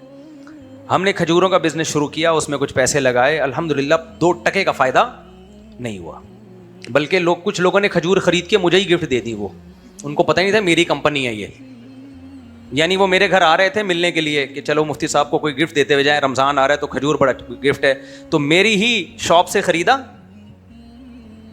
اور مجھے لا کے گفٹ پکڑا دیا, وہ بھی اس نیت سے, کھانے کی نیت سے نہیں. تو میرا نقصان ہوا اس میں, لیکن بہت بڑی انویسٹمنٹ نہیں تھی, تو مجھے بہت خوشی ہوئی. اب جس بیچارے نے پیسہ لگایا تھا محنت کر کے, اس نے تو میرے خدمت کی نیت سے لگایا, پیسہ تو میں نے لگایا تھا, اس نے خدمت کی تھی. جس نے محنت کی وہ بھی بیچارہ شرمندہ. میں نے کہا بالکل شرمندہ نہ ہو, مجھے تمہاری وجہ سے بہت فائدہ ہوا ہے. کہنے کیا فائدہ ہوا؟ میں نے کہا میں نے جو اتنی اماؤنٹ لگی ہے یہ اس قابل ہے کہ میں سروائیو کر سکتا ہوں, بہت زیادہ بڑی رقم نہیں ڈوبی. اس رقم ڈوبنے کے بعد اگر مجھے یہ علم حاصل ہو گیا کہ کھجور کا کام میرے بس کا نہیں ہے, تو یہ نالج میرے لحاظ سے کم نالج نہیں ہے, اور یہ اپنی اولاد میں بھی ٹرانسفر کروں گا. اب آپ کہہ سکتے ہو کھجوروں میں مجھے نقصان کیوں ہو گیا؟ بھائی اتنے بڑے بڑے انویسٹر پڑے ہوئے ہیں جو کروڑوں روپے کی کھجوریں لے کے اسٹور کر لیتے ہیں, اس میں ہماری کہاں سے چلے گی؟ سمجھ میں نہیں آ رہی بات؟ وہ کروڑوں روپے کی خرید کے انویسٹ کر لیتے ہیں, فریز کر لیتے ہیں, وہ ان کے ریٹ ہمارے ریٹ پہنچ ہی نہیں سکتے وہاں تک, اور اوپر سے بدنامی الگ. اگر لوگوں کو پتہ چل جاتا ہے مفتی صاحب کی کمپنی ہے, بولتے میں اپنی کمپنی, ابھی بھی یہ میری کمپنی, پتہ نہیں چلنے دیتا لوگوں کو کون سی ہے, تو وہ یہ بھی نہ دیکھتے کہ مفتی صاحب یہ کھجور کا ڈبہ مہنگا دے رہے ہیں اور وہاں سے سستا مل رہا ہے, گالیاں الگ ملتی. کیا خیال ہے؟ حالانکہ وہ مہنگا دے کے بھی ہمارا پروفٹ کم ہوتا, اور جو سستا دے رہا ہے اس کا پروفٹ زیادہ ہوتا, کیونکہ کروڑوں روپے کی اس کی انویسٹمنٹ ہے. تو میں نے کہا کوئی بات نہیں, اگر اتنے ہزار یا اتنے لاکھ ڈوب کے میرے پاس یہ نالج آ گئی ہے کہ یہ ہمارے بس کے کرنے کا نہیں ہے, تو یہ علم, خدا کی قسم علم تو علم ہے میرے بھائی, چاہے کوئی بھی ہو, علم کی بڑی حیثیت ہے. اسی طرح میرے پاس ایک نالج ہے جو آپ کے پاس نہیں ہے, وہ علوم ہے. علوم, ایسے علوم ہے نا میرے پاس, لیکن تمہاری سمجھ سے بالاتر ہیں. علوم کیا ہیں؟ میں نے اپنے والد صاحب کی وراثت کا جتنا پیسہ مجھے ملا تھا نیک لوگوں کو دے کے برباد کر دیا تجارت کے نام پہ. بہت نیک داڑیوں والے حاجی پاجی, یہ میں فلاں جگہ چھالا جگہ فلاں جگہ, میں نے کہا بزنس کرے گا, سارے کیا کر دیے, ختم. تو لوگ مجھے کہتے تھے کہ آپ کے پاس بزنس کا تجربہ بہت ہے. میں نے کہا تجربہ تو ایسا ہے کہ ہٹو بچوں, لیکن افسوس اس پر ہے کہ جب پیسہ تھا تجربہ نہیں تھا, جب تجربہ آیا تو پیسہ ختم. کہہ رہے ہیں وہ تجربہ کیا ہے؟ میں نے کہا تجربہ یہ ہے کہ اس زمانے میں سب سے بڑا بیوقوف دنیا کا وہ ہے جو کسی کو بزنس کے نام پہ پیسہ دے. آپ سمجھ رہے ہو میں مذاق کر رہا ہوں؟ میں مذاق نہیں کر رہا. تمہارا جب ڈوبے گا نا پیسہ پھر بولو گے. ابھی ایک خاتون آئی ہیں مجھے کہنے لگی 2-3 دن پہلے, میرے بہنوئی مجھ سے پیسے مانگ رہا ہے, وہ بہت نیک ہے, داڑھی ہے ماشاء اللہ, اور وہ کہہ رہے میں کاروبار میں لگاؤں گا. میں نے کہا یہ بڑا ہی نیچ نسل کا آدمی ہے یہ تمہارا بہنوئی. کسی کے بہنوئی کو ایسے کہنا نہیں چاہیے. کہنے کہ آپ اتنا غصہ کیوں ہو رہے ہیں؟ میں نے کہا اس کو یہ شرم نہیں آ رہی کہ کسی کمزور عورت کا مال کھا رہا ہے یار. وہ اس بیچاری کے پاس کیا ہے؟ تمہاری سالی ہے وہ, تمہیں پتا ہے اس بیچاری کے پاس 4 تولے 5 تولے سونا ہے, وہ تو رہنے دو اس کے پاس. شوہر مر جائے گا کیا کرے گی وہ؟ اس بغیرت کو اتنی شرم نہیں ہے, اس کا پیسہ داؤ پہ لگا رہا ہے, اپنی سالی کا پیسہ. تو گالی نہیں نکلے گی کیا؟ وہ کہہ رہی نہیں وہ تو بزنس کر کے. میں نے کہا جھوٹ بول رہا ہے, نہیں دے گا بزنس کر کے, سوال ہی پیدا نہیں ہوتا. آج تک کائنات میں کسی بہنوئی نے اپنی سالی کو دیا ہو تو مجھے بتاؤ یار. اور اگر کوئی بہنوئی اپنی سالی کو کما کے دے رہا ہے نا, وہ بڑا فراڈی ہے, کیونکہ وہ سبزی والے والا گیم کر رہا ہے جو سبزی والے نے میرے ساتھ کیا تھا. وہ کما کے دے کے اعتماد کیا کر رہا ہے؟ بڑھا رہا ہے, تاکہ یہ سالی جتنے بھی دائیں بائیں سسرالی ہے سب کے پیسے لا کے اس کی جھولی میں ڈال دے. تو وہ خاتون کیا آپ میرے بہنوئی کو یہ کہہ رہے ہیں؟ میں نے کہا میں نہیں کہہ رہا, تمہارا بہنوئی ایسی حرکتیں کر رہا ہے کہ خود گالیاں نکلوا رہے ہیں میرے منہ سے. عید کے دن کی بات ہے, ایک خاتون آ گئی, میرے داماد نے مجھ سے پیسے مانگے ہیں. میں نے ان کو بولا, میں نے کہا آپ کا داماد بہت بڑا کیا ہے؟ وہی ہے. یہ کہاں گئے؟ وہ بھی ایک دم اچھل گئی نا, مفتی صاحب آپ کیسی باتیں کر رہے ہیں؟ میں نے کہا آپ کا داماد بہت بڑا بے غیرت ہے. اب میں بتاؤں گا نہیں کون تھی وہ, پھر وہ سب اس کا داماد میرے نہ گلا کے پکڑ لے ہوئے, تو نے مجھے کو ایسے بولا ہے. میرے بھائی چھوڑ دو یہ بھکاریوں کی طرح لوگوں سے پیسے مانگنا بس کرو. جو تمہاری جیب میں ہے اسی میں کھاؤ, سر اٹھا کے جیو بس. جو جیب میں اسی سے کاروبار کرو, نہیں تو ٹماٹر بیچو. جس نے میرے شیخ حضرت مفتی رشید احمد صاحب فرماتے تھے اللہ ان کی قبر کو نور سے بھر دے, بالکل صحیح کہتے تھے اللہ کا مزاج, اللہ دیکھو توحید کو پسند کرتا ہے نا. اللہ چاہتا ہے آپ کا سر اللہ کے سوا کسی کے آگے جھکے ہے بھائی؟ آپ اللہ کے علاوہ اللہ کے سوا اپنے آپ کو کسی کے سامنے ذلیل کرو, رسوا کرو, اللہ چاہتا ہے؟ توحید ہے نا یہی تو. توحید کی 2 قسمیں, ایک بڑی توحید, ایک چھوٹی توحید, یعنی شرک اصغر اور شرک اکبر. تو جیسے شرک اکبر کو اللہ پسند نہیں کرتا بت کے سامنے عبادت کو, ایسے ہی ایک شرک اصغر بھی ہے کہ ہمیں اللہ کے سوا کسی اور کے سامنے ناک رگڑنے کی اجازت نہیں ہے. اب ناک رگڑنے کا ایک طریقہ تو سجدہ کر کے ہوتا ہے, ایک طریقہ بھیک مانگ کے ہوتا ہے. یہ زیادہ ذلیل ہو رہا ہے بھیک مانگ کے. ہمارے حضرت فرمایا کرتے تھے اللہ کی عادت یہ ہے, کیونکہ حضرت نے بھی واقعات پڑھے ہوئے تھے, مشاہدہ کیا ہوا تھا, کچھ چیزیں ہمیں دیکھ کے پتہ چل جاتی ہیں کہ ایسا لگتا ہے اللہ کی عادت یہ ہے, واقعی نظر آتا ہے کہ جس نے ایک دفعہ ہاتھ یوں کر دیا نا, سمجھ میں آ رہی ہے بات, ایک دفعہ یوں کر دیا گیا اس. اب اللہ کہتا ہے مانگتا ہی رہ, تیرے چہرے پہ اب کبھی بھی رونق نہیں آئے گی. تو ہر وقت یہی کہے گا پیسے ہی نہیں ہے یار, تھوڑے سے یہاں سے پیسے, یار ایک کاروبار میں نقصان ہو گیا, یار میرا یہ ہو گیا, یار یہ ہو گیا. اب زندگی چاہے کروڑوں, ہمارے سیاستدانوں کو دیکھ لو یار, ہمارے جو سیاستدان جو کرپٹ ہیں ان کو دیکھ لو آپ. میں تھوڑی کہہ رہا ہوں سارے کرپٹ ہیں, جو کرپٹ ہیں ان کی بات کر رہا ہوں. پیٹ بھرا ہے یار, اتنا کچھ بنا لیا, اتنا کچھ بنا لیا, مانگ مانگ کے ادھر سے گھسوٹو, ادھر سے لو, ادھر سے لو. یہ چہرے کی رونق ختم ہوتی ہے, بھکاری بن جاتا ہے انسان. میں نے ایسے غریب لوگ بھی دیکھے جیب میں تھیلا نہیں ہے, ایسا سر اٹھا کے جی رہے ہیں. سب سے پہلے تو میں نے اپنے شیخ حضرت مفتی رشید احمد صاحب رحمہ اللہ کو دیکھا ہے. ہم نے تو حضرت کا وہ زمانہ دیکھا جب حضرت کے پاس دولت آ گئی تھی بہت, لیکن حضرت بتاتے تھے ہمارا وہ زمانہ بھی تھا. تو حضرت کے تو دوست احباب تھے نا, وہ بتایا کرتے تھے کیسا استغنا تھا. اکثر میں نے بیان میں واقعہ سنایا, فرماتے ہیں انڈا بیچنے والا آیا, ہمارے پاس انڈے خریدنے کے پیسے نہیں تھے. اس نے کہا روزانہ کتنے انڈے لیں گے؟ ہم نے کہا ہمارے پاس وہ ہم نے پہلے سے انتظام کیا ہوا ہے. مطلب یہ تھا کہ یہ تھوڑی کہ ہمارے پاس تو پیسے ہی نہیں ہے, تو زکوٰۃ میں دے جا تو اچھی بات ہے. نہیں بھائی, اللہ کا دیا ہمارے پاس بہت کچھ ہے. یہ بھی ایک اسٹائل ہوتا ہے. تو حالانکہ انڈے کے پیسے نہیں تھے. اب یہ نہیں کہ رونا دھونا, کوئی بات نہیں, خالی روٹی کھا لو یار, خالی روٹی کھا لو. انڈے میں اچھے پروٹین ہے ان کے لیے جن کے پاس انڈے کے پیسے ہیں. جن کے پاس پیسے نہیں ہے اللہ ان کے پروٹین سارے پراٹھے سے پورا کر دے گا. میں نے مزدوروں کو دیکھا ہے, بعض مزدوروں کو ایسے روٹی کھا رہا ہے پانی کے ساتھ, کچھ بھی کھانے کو نہیں ہے, صبح بھی ایسے ہی روٹی کھائے گا, دوپہر بھی, اور یہ مضبوط کلائیاں کسی کو ہاتھ مارے نا جبڑا پھاڑ دے اس کا. میں تو شروع سے ان چیزوں کو آبزرو کرتا ہوں نا, تو میں دیکھتا تھا یار یہ مزدور تو نہ پروٹین مل رہا ہے اس کو, نہ وٹامن سی مل رہا ہے اس کو, روٹی کھاتا ہے بہت زیادہ, پیاز یوں توڑے گا پیاز کے ساتھ کھا لے گا. ویسے پیاز ہلکی چیز ہے نہیں, وہ ساری کمی اللہ پیاز سے پوری کر رہا ہے اس کی. ایسے کھینچ کے چپیڑا مارے نا تو جبڑا آدمی کو گھوم جائے پورا وہیں پہ. بھائی یہ اللہ تعالیٰ غریبوں کے لیے پیکج اللہ نے, یہ سارے مالداروں کے چوچلیں پروٹین اور ڈش پش جو ہے نا, جن کی جیب میں کیا ہوں, پیسے ہوں, نہیں ہے تو جو ہے بس اسی پہ گزارا کرو. بار بار واقعہ سناتا ہوں, پھر دوبارہ آ رہا ہے یہ واقعہ. ہمارے حضرت مفتی رشید احمد صاحب رحمہ اللہ نے, کئی اس کے گواہ ہیں جنہوں نے حضرت سے یہ واقعہ سنا ہے دارالفتہ میں. حضرت فرماتے ہیں میں اپنی اہلیہ کو لے کر ڈاکٹر کے پاس گیا, ان کی طبیعت خراب تھی. ڈاکٹر نے کہا ان کو پھل کھلائیں, کچھ وائٹامنس کی کمی ہے, پھل فروٹ ضروری ہیں. حضرت فرماتے ہیں میرے پاس پھل فروٹ کھلانے کے پیسے نہیں تھے. اور عالم کتنے بڑے, دارالعلوم کورنگی میں بخاری کے استاذ, جو سب سے بڑا عہدہ ہے.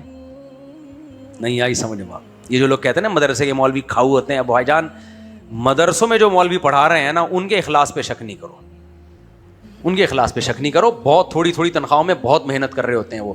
تو حضرت کہتے ہیں میرے پاس تو پھل کے پیسے ہی نہیں تھے. تو اب یہ نہیں کہ حضرت وہاں رونا شروع کر دیں ڈاکٹر کے سامنے. ہم اور آپ ہوتے ہیں, ہم آپ ڈاکٹر جیسے ہی کہتا ہے کہ آپ اپنی وائف کو پھل کھلائیں. اب ہمارا اسٹائل کیا ہوتا, کیونکہ ڈاکٹر سے اب پیسے نکلوانے ہیں نا کہ فیس نہ لیے اور جو ہے نا وہ مشورے کے ساتھ ایک آم کی پیٹی بھی دے دے, تو ہم یوں بیٹھے ہوتے ہیں آہستہ آہستہ, ایک آنکھ سے آنسو, پھر دوسری آنکھ سے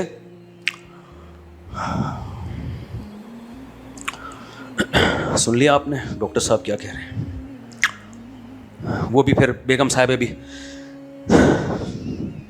جی سن لیا میں نے. ڈاکٹر صاحب ٹھیک ہے. ڈاکٹر کہتا کیا ہو گیا, آپ کچھ ایکسائٹیڈ ہو رہے ہیں, جذباتی ہو رہے ہیں. نہیں ڈاکٹر صاحب کوشش کریں گے, چلتے ہیں.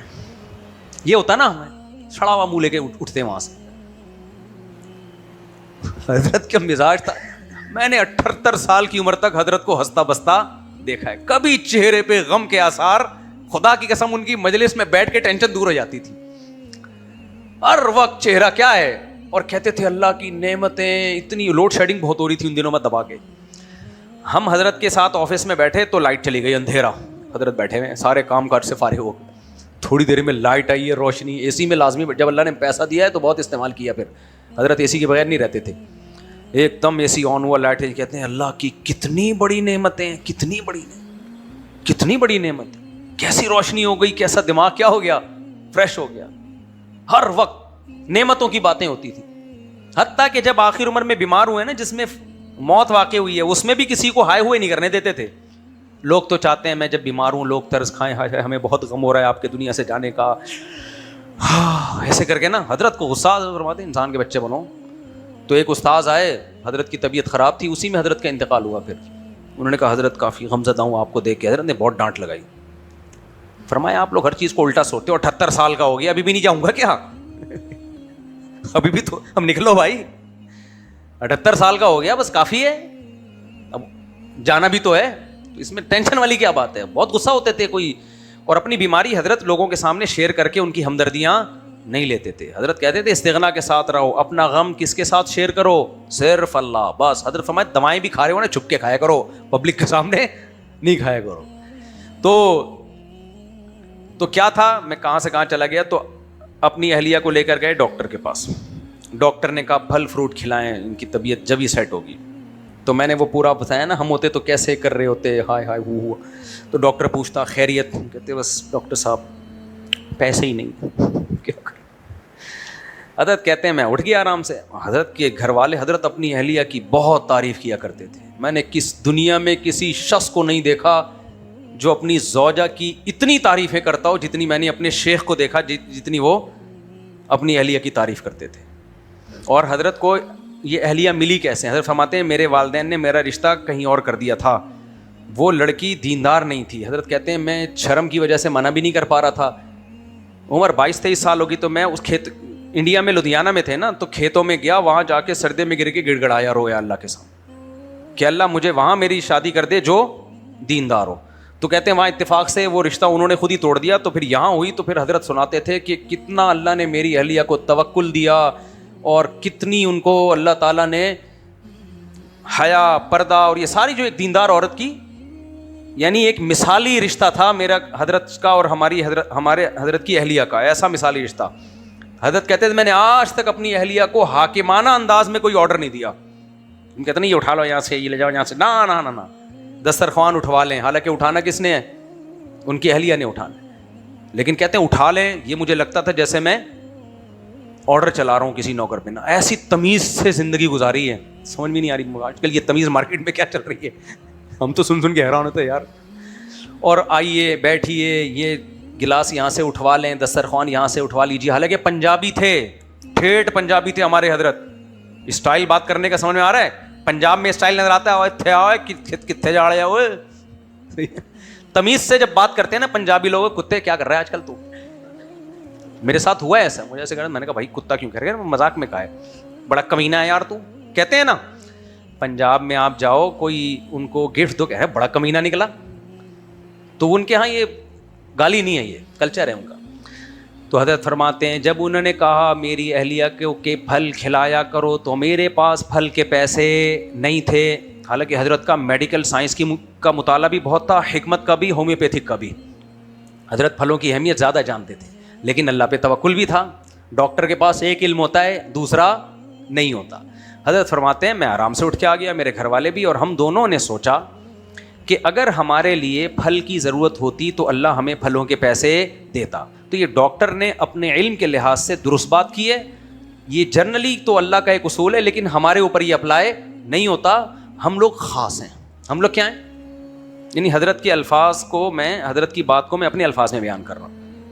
اگر بھائی ضرورت ہوتی تو اللہ پیسے دیتا, اس کا مطلب ضرورت نہیں ہے. پیسے نہیں دیے تو اس کا مطلب کیا ہے, ضرورت نہیں. حضرت بھی ماشاءاللہ 78 سال تک زندہ رہے ہیں, اور حضرت کی اہلیہ بھی 90-95 میں جا کے ان کا انتقال ہوا ہے. سمجھ میں آ رہی ہے بات. تو یہ مطلب ہے وَتَفَتَوَكَّلْ عَلَى اللَّهِ, جب فیصلہ کر لو تو توکل کس پہ کرو, اللہ پہ. جو ہوگا ہمارے حق میں کیا ہوگا, بہتر.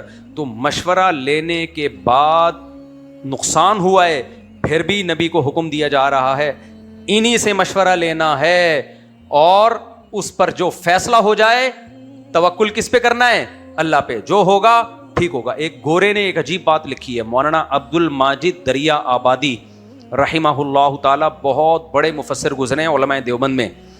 یہ انگلش کے بھی بہت بڑے یعنی ایکسپرٹ تھے, انگریزی زبان کے بہت ماہر تھے, اور جو گوروں کا بھی کی کتابیں بھی انہوں نے بہت پڑھی ہوئی تھی. ان کی تفسیر میں جا بجا انگریزوں کے حوالے بھی ملتے ہیں. تو انہوں نے یہ جو آیتیں ہیں نا, جن میں یہ اس طرح کی آیتیں, اس میں ایک انگریز مورخ کا حوالہ لکھا ہے, انگلش میں ہے وہ, پھر اس کا ترجمہ کیا ہے اپنی کتاب تفسیر ماجدی میں. لکھا ہے, انگریز کہتا ہے کہ یہ جو مسلمانوں کے پاس یہ والی آیتیں ہیں نا کہ نقصان ہو بھی جائے تو کس پہ توکل کرنا ہے, اللہ پہ, کہہ رہے یہ ایک ایسی چیز ہے جو محمد, وہ تو صلی اللہ علیہ وسلم نہیں لکھتے نا گورے, وہ تو صرف محمد لکھتے ہیں. کہتے ہیں محمد کی کامیابی کا سب سے بڑا راز کیا تھا, یہ فلسفہ تھا. نا امیدی ہے ہی نہیں. صحیح ہے نا, نا امیدی ہے ہی نہیں.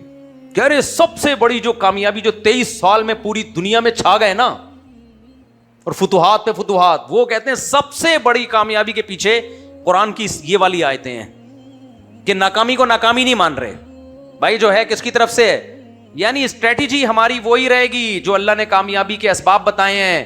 نتیجہ کس پہ چھوڑا جائے گا, اللہ پہ چھوڑا جائے گا. لیکن اسباب کامیابی کے ہوں. ہمارے ہاں اس آیتوں کا غلط مطلب ہوتا ہے, اسباب کامیابی کے ہوتے نہیں ہیں اور کہتے ہیں نتیجہ کس پہ چھوڑ دو, اللہ پہ چھوڑ دو. تو پہلے کامیابی کے اسباب اختیار کرو, پھر نتیجہ اللہ پہ چھوڑو.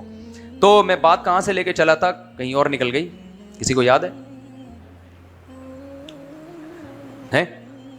ناسا کی پتہ نہیں کہاں سے کہاں نکل گیا. ہاں کنفیوز, میں کہہ رہا تھا کہ کنفیوزڈ آدمی کبھی بھی کامیاب نہیں ہوتا. تو اس پہ میں یہ دلیل دے رہا تھا کہ قرآن نے کنفیوژن میں نہیں رکھا ہم کو. قرآن نے کہا اگر مشورے کے بعد غلط نتیجہ نکل بھی گیا تو کوئی بات نہیں, تقدیر کا حصہ سمجھو, دوبارہ مشورہ لو, پھر عزم کرو اور اس فیصلے پہ ڈٹ جاؤ. تو اللہ ہمیں چاہتے ہیں کہ ہم کنفیوز رہیں, ہیں بھائی. تردد میں ساری زندگی گزرا کرنا ہے کہ نہیں کرنا ہے, سوچنا ہے کہ نہیں سوچنا ہے, یہ ادھر جانا ہے ادھر جانا ہے. نہ اللہ کہتے ہیں بھائی یہ قواعد پورے کرو کسی چیز کے اسباب کے, اس کے بعد فیصلہ کرو. نقصان ہو جائے تو دیکھو کس بات پہ نقصان ہوا ہے, دوبارہ وہ اس نقصان کی تلافی کرو. بھائی اب یہ غلطی دوبارہ نہیں, مثال کے طور پر دوبارہ لڑائی ہو جاتی تو پھر یہ غلطی نہیں دہرائی جاتی کہ مدینہ سے باہر نکل کے لڑنا ہے. نہ تبھی آپ دیکھو جب غزوہ خندق ہوئی ہے تو پھر یہ نہیں ہوا کہ ہم باہر نکل کے سارے سب سے لڑیں گے. نہ بھائی پچھلی دفعہ یہ غلطی ہو چکی ہے. اب مشورے میں یہ طے پایا کہ آپ نے فرمایا صحابہ کرام سے اتنے سارے قبیلے مل کے حملہ کر رہے ہیں, کیا کرنا ہے؟ تو صحابہ نے کہا کبھی ہم نے یہ جنگ دیکھی نہیں ہے, اتنے سارے قبیلوں نے مل کے حملہ کیا ہو, تو جنہوں نے دیکھی ہے ان سے مشورہ لیا جائے. حضرت سلمان فارسی کو بلایا گیا جو فارس کے تھے, ایران کے تھے, ان سے پوچھا. انہوں نے کہا ہم نے تو یہ جنگیں دیکھی ہیں, ہم کیا کرتے ہیں خندقیں کھود دیتے ہیں کہ دشمن یعنی لڑائی کو ٹال دیتے ہیں, دھکیلتے ہیں, لڑتے نہیں ہیں ایسے موقع پہ, کیونکہ اتنی بڑی طاقت سے ان کمزوروں کے لیے آگے بڑھ کے لڑنا ممکن نہیں ہے. تو ہماری کامیابی یہی ہے کہ ان کو مدینہ آنے سے روک دیا جائے. تو خندقیں کھودی گئی ہیں, تو یہ ایک دفعہ جو خطا ہوئی اس کو دوبارہ دہرایا نہیں گیا ہے. تو کہاں سے کہاں بات چلی گئی, میں نے بیان یہاں سے شروع کیا تھا کہ بھائی یہ جو دل سخت ہونا اور دل نرم ہونا, تو اللہ تعالیٰ سے دعا مانگنی چاہیے کہ اے اللہ ہمارے دلوں کو نرم کر دے. تو یہاں سے میں لے کے چلا تھا کہ دل نرم ہونا الگ چیز ہے, کمزور ہونا الگ چیز ہے. جس کا دل کمزور ہوتا ہے وہ کنفیوزڈ ہوتا ہے, اس میں قوت فیصلہ نہیں ہوتی, تو یہ بری چیز ہے. اس کی میں نے مثالیں دی. تو کمزور دل نہیں چاہیے, نرم دل چاہیے. ہمارے نبی صلی اللہ علیہ وسلم سخت دل تھے یا نرم دل تھے؟ نرم دل تھے. آپ صلی اللہ علیہ وسلم سیدنا حسن حسین کو پیار کرتے تھے. ایک عرب آیا, اس نے کہا کہ میرے 10 بیٹے ہیں, میں نے آج تک کسی کو پیار نہیں کیا. نبی صلی اللہ علیہ وسلم کو اس کا یہ عمل بہت برا لگا, کیونکہ اولاد سے محبت نرم دل لوگوں کو ہوتی ہے, سخت دل لوگوں کو نہیں ہوتی. نبی نے جانور پہ ظلم سے منع کیا, کیوں؟ یہ بھی سخت دل لوگوں کا کام ہے. میں نے بتایا تھا نا, چوہے کی مثال دی تھی جمعے کے بیان میں. جانوروں کو مارتے اتنی اذیت سے, تکلیف سے مارتے ہیں. ایک عورت نے بلی کو باندھ دیا, بھوکا پیاسا مری ہے. وہ عورت نرم دل تھی سخت دل تھی؟ سخت دل تھی نا. یہ تو نظر آ رہا ہوتا ہے نا, نظر آ رہا ہوتا ہے یہ سب کچھ. انسان کا دل ہلتا ہے لیکن کچھ لوگوں کا دل نہیں ہلتا. آپ ویڈیوز دیکھیں یوٹیوب پہ, چائنیز کی پڑی ہوئی ہیں, زندہ کتے کو آگ میں جلا دیتے ہیں. یار یہ منظر دیکھا جا سکتا ہے؟ کوئی بھی جس کے سینے میں دل دھڑک رہا ہو, کس طرح وہ کتا چیخے مار رہا ہے, ایسے چیخے مار. اور یہ جو حرام جانور ہیں نا, یہ ذہین ہوتے ہیں, ان کو پتا ہوتا ہے کہ اس کے ساتھ اب جو سلوک ہوا ہے وہی سلوک میرے ساتھ. کتا تو ذہین جانور ہے نا, ایک کو ڈالا ہے نا تو دوسرا اب سمجھ رہا ہے میرے ساتھ بھی یہ ہونے والا ہے. گائے کو جب آپ ذبح کرتے ہیں, دوسری گائے دم ہلا رہی ہوتی ہے, وہ اس کو پتہ ہی نہیں ہوتا کہ میرے ساتھ کیا ہونے والا ہے. ایک چائنیز کو میں نے دیکھا, زندہ مرغا اٹھا کے بوائل پانی میں ڈال دیا, زندہ مرغا. یار اس کو پہلے مار دیتے, گلا گھوڑ دیتے, زندہ اٹھا کے ڈال دیا. اب وہ جب اچھی طرح ابلا ہے زندہ, اس کو پانی سے نکالا ہے, وہ تڑپ رہا ہے, ابھی بھی زندہ ہے, سانس ہے اس میں, اس کے پر ہٹا رہا ہے. بھائی یہ پر ہٹانے کا کام جانور کو مار کے نہیں ہو سکتا تھا, تم کھانے کے لیے کر رہے ہو نا یہ سب کچھ. چھری چلا دو گلے پہ اس کے, کرنٹ سے مار دو, پھر جو مرضی کرتے رہو. کتنا سخت دل انسان ہے. اپنے ہاتھ کے پالے ہوئے مرغے کو اٹھا کے آپ بوائل پانی میں ڈال رہے ہو, پھر نکال رہے ہو. وہ تڑپ, جانور بے زبان ہوتا ہے, وہ اپنی چیخ و پکار کو الفاظ میں بیان نہیں کر سکتا, اس کے پاس الفاظ نہیں ہیں. پھر اس کو نکال کے جناب, اب وہ ابھی بھی وہ کانپ رہا ہے کیونکہ اتنی اس کو, پھر اس کے وہ جو ہے نا پر نوچ رہا ہے. پر ہٹا کے صاف کر دیے.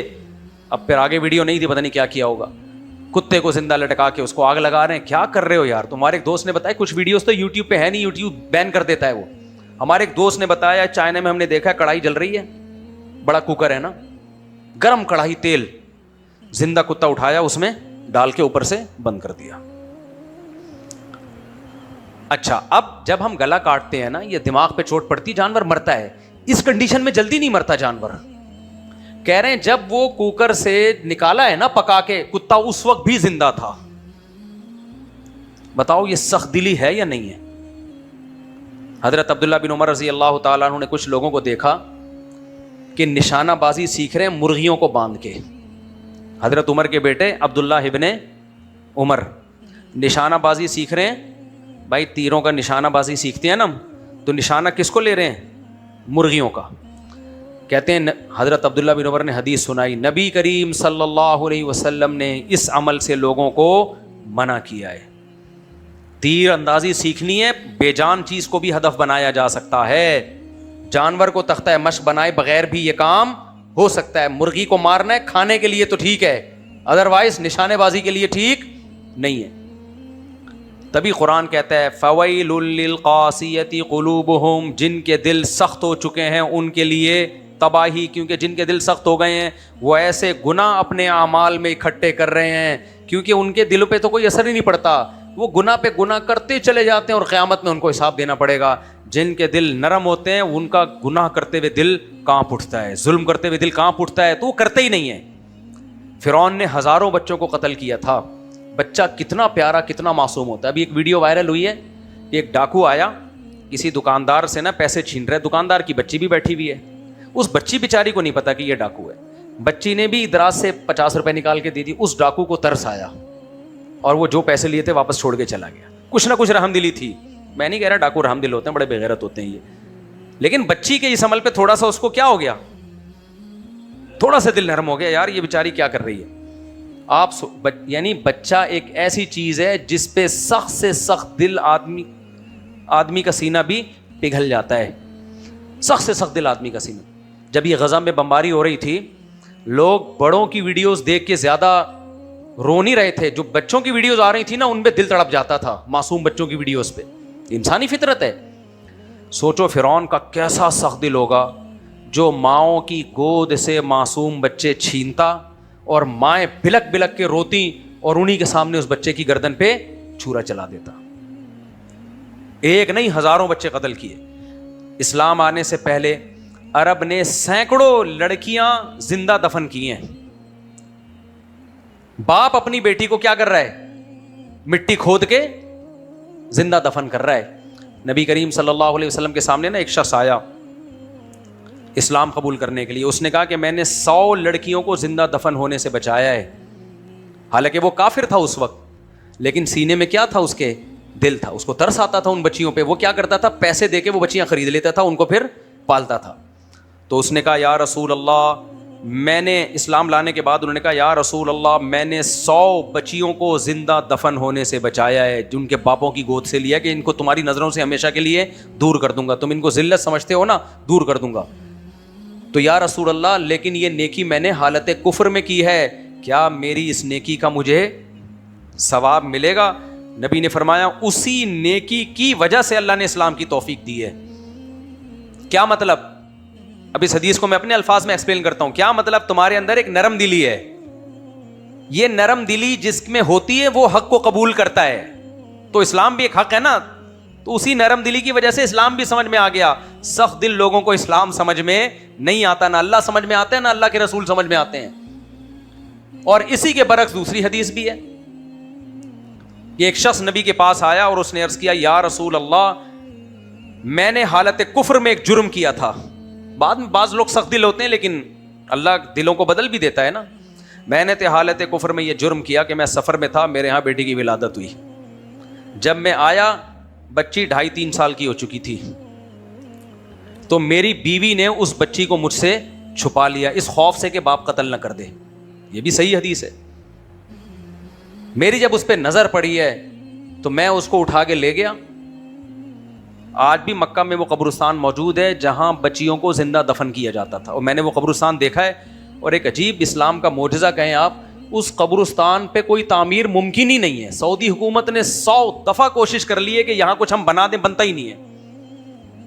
یعنی اللہ نے اس قبرستان کی زمین کو باقی رکھا ہوا ہے عبرت کا نشان بنانے کے لیے کہ قیامت تک جو ویمن رائٹس کے نام پہ آوازیں بلند کریں گے نا اور کہتے ہیں اسلام عورت کے حقوق چھینتا ہے, اسلام عورت کو حقوق نہیں دیتا, یہ مذہبی اسکالر عورت کے حقوق کے قائل نہیں ہیں, ان کے منہ پہ زوردار تماچا ہو کہ سب سے پہلے یہ وہ جگہ ہے جو آج بھی بانگ دہل گواہی دے رہی ہے کہ بیٹیوں کو سب سے پہلے تحفظ کس نے دیا ہے؟ اسلام نے دیا ہے. اس دور میں دیا جب کوئی NGO نہیں تھی, خواتین کے حقوق پہ آواز اٹھانے والا دنیا میں کوئی بھی نہیں تھا, اس وقت یہ تحفظ دیا ہے. تو تم ہمیں سکھاؤ کہ خواتین کے حقوق, اس لیے لبرل لوگوں سے میں ذرا بھی متاثر نہیں ہوتے, کہتے ہیں ایکچولی اچھا جا ہمیں تو بتائے گا اسلام کے حقوق. ایسا ہی ہے جیسے کوئی ہندو ہمیں بتا رہا ہو کہ ہم تمہیں بتاتے ہیں توحید کیا ہے. ابے تو ہزاروں خداؤں کو پوجتا ہے, تو ہمیں بتائے گا کہ جب تک تمہیں صحیح مثال نہ دو سمجھ میں نہیں آئے گا. کنوارا مجھے بتا رہا ہو کہ 4 شادیاں کیسے کرنی ہیں, اس کا تو واجب الچماٹ ہے یا نہیں ہے؟ ابے 2 والا بتا دے, 3 شادیوں والا بتا دے کہ بھائی مفتی صاحب یہی آپ سے مسٹیک ہوئی ہے نا, تیری ایک بھی نہیں ہوئی ہے اور تو ہمیں سمجھا رہا ہے کہ شادی کیسے کرنی چاہیے. تو واجب الچماٹ ہے یا نہیں ہے؟ کیا خیال ہے؟ اسی طرح جو ہے یہ جو خواتین کے حقوق ہمیں سکھا رہے ہیں, ہاں اسی طرح یہ جو انگریز بچے آج کل موٹیویشن اسپیکر نا بچے کیسے پالے جاتے ہیں ٹھیش پیش بتا رہے ہوتے ہیں, میں کہتا ہوں یہ ہمیں بتائیں گے جن کے 19 ہیں. نہیں آئی سمجھ میں؟ آج کل ابے یار تم لوگ کو آرام سے بات سمجھاؤ تو آتی ہے سمجھ میں. آج کل سائیکالوجسٹ آ رہے ہیں جو بچوں کی تربیت کے طریقے بتا رہے ہیں کہ بچوں کے ایکچولی ایسے ہمیں ٹھش پش لے کے چلنا پڑتا ہے, اور یہ باہر سے پڑھ کے آئے ہوتے ہیں. میں کہتا ہوں تم کی جس قوم سے پڑھ کے آ رہے ہو ان کے بچے ہوتے ہی نہیں ہیں, تم ہمیں آ کے بتا رہے ہو کہ بس کرو یار خدا کے, جس قوم کے بچے ہی نہیں ہوتے. یہ ایسا ہی ہے جیسے انگریز ہمیں سکھا رہا ہو کہ ماں کی کیئر کیسے کی جاتی ہے. اب میں ہمارا گاؤں دیہاتی جو پنڈ کا ہوگا نا وہ زیادہ اچھا بتائے گا ماں باپ کو کیسے پالا جاتا ہے, کیسے خدمت کی جاتی ہے. یہ تو پنڈ والوں سے پوچھو, گاؤں دیہاتوں والوں سے پوچھو, یہ تو شہری لوگوں سے بھی نہیں پوچھو. آپ انگریز سے پوچھ رہے ہو کہ ماں کی کیسے خدمت کی جائے, باپ کی کیسے, تو یہ عقل پہ ماتم کرنے کو دل کرے گا کہ نہیں کرے گا؟ اسی طرح میں بولتا ہوں دیکھو انگریز سے آپ ٹیکنالوجی لو, سائنسی علوم لو, ساری چیزیں لو, ڈپریشن کا علاج انگریز کے پاس نہیں ہے. اسٹریس کا علاج دوائیاں ہیں, ڈپریشن کی دوائیاں بہت اچھی بنائی ہوئی ہیں انہوں نے, بہت کارآمد دوائیاں ہیں ڈپریشن کی بھی اسٹریس کی بھی. یہ تو ایک وقتی علاج ہوتا ہے نا جو اسٹریس اور ڈپریشن کا, وہ کیونکہ بھائی جس قوم میں سب سے زیادہ خودکشیاں ہو رہی ہوں یہ ڈپریشن کی وجہ سے ہو رہی ہیں, وہ ہمیں بتائیں گے کہ سکون سے زندگی کیسے گزاری جاتی ہے. تو بس کرو یہ لطیفے کسی اور کے سامنے سنایا کرو جا کے. لوگ میرے سامنے لطیفہ آ کے سنا رہے ہوتے ہیں جاپان کے سائنسدان نے بتایا ہے, جاپان کے ایک ڈاکٹر نے کہ اسٹریس کو ختم کرنے کے طریقہ ہے. میں کہتا ہوں یہ ڈاکٹر کے بارے میں خطرہ ہے, خود ہی اسٹریس سے مر نہ جائے کہیں. یہ جاپان میں اسٹریس کا ریشو سب سے زیادہ ہے. تو خوش رہنا, یہ ہمارے ملکوں میں اتنی ٹینشن کے بعد خوش رہتے ہیں, گٹر کے ڈھکن نہیں ہے پھر بھی کیا ہیں خوش ہیں. یہ ٹینشن گورے کو دے دو نا چند دنوں کے لیے, انہی گٹروں میں ہمارے یہاں تو غلطی سے گرتا ہے نا وہ جان کے گرے گا, جان کے گرے گا.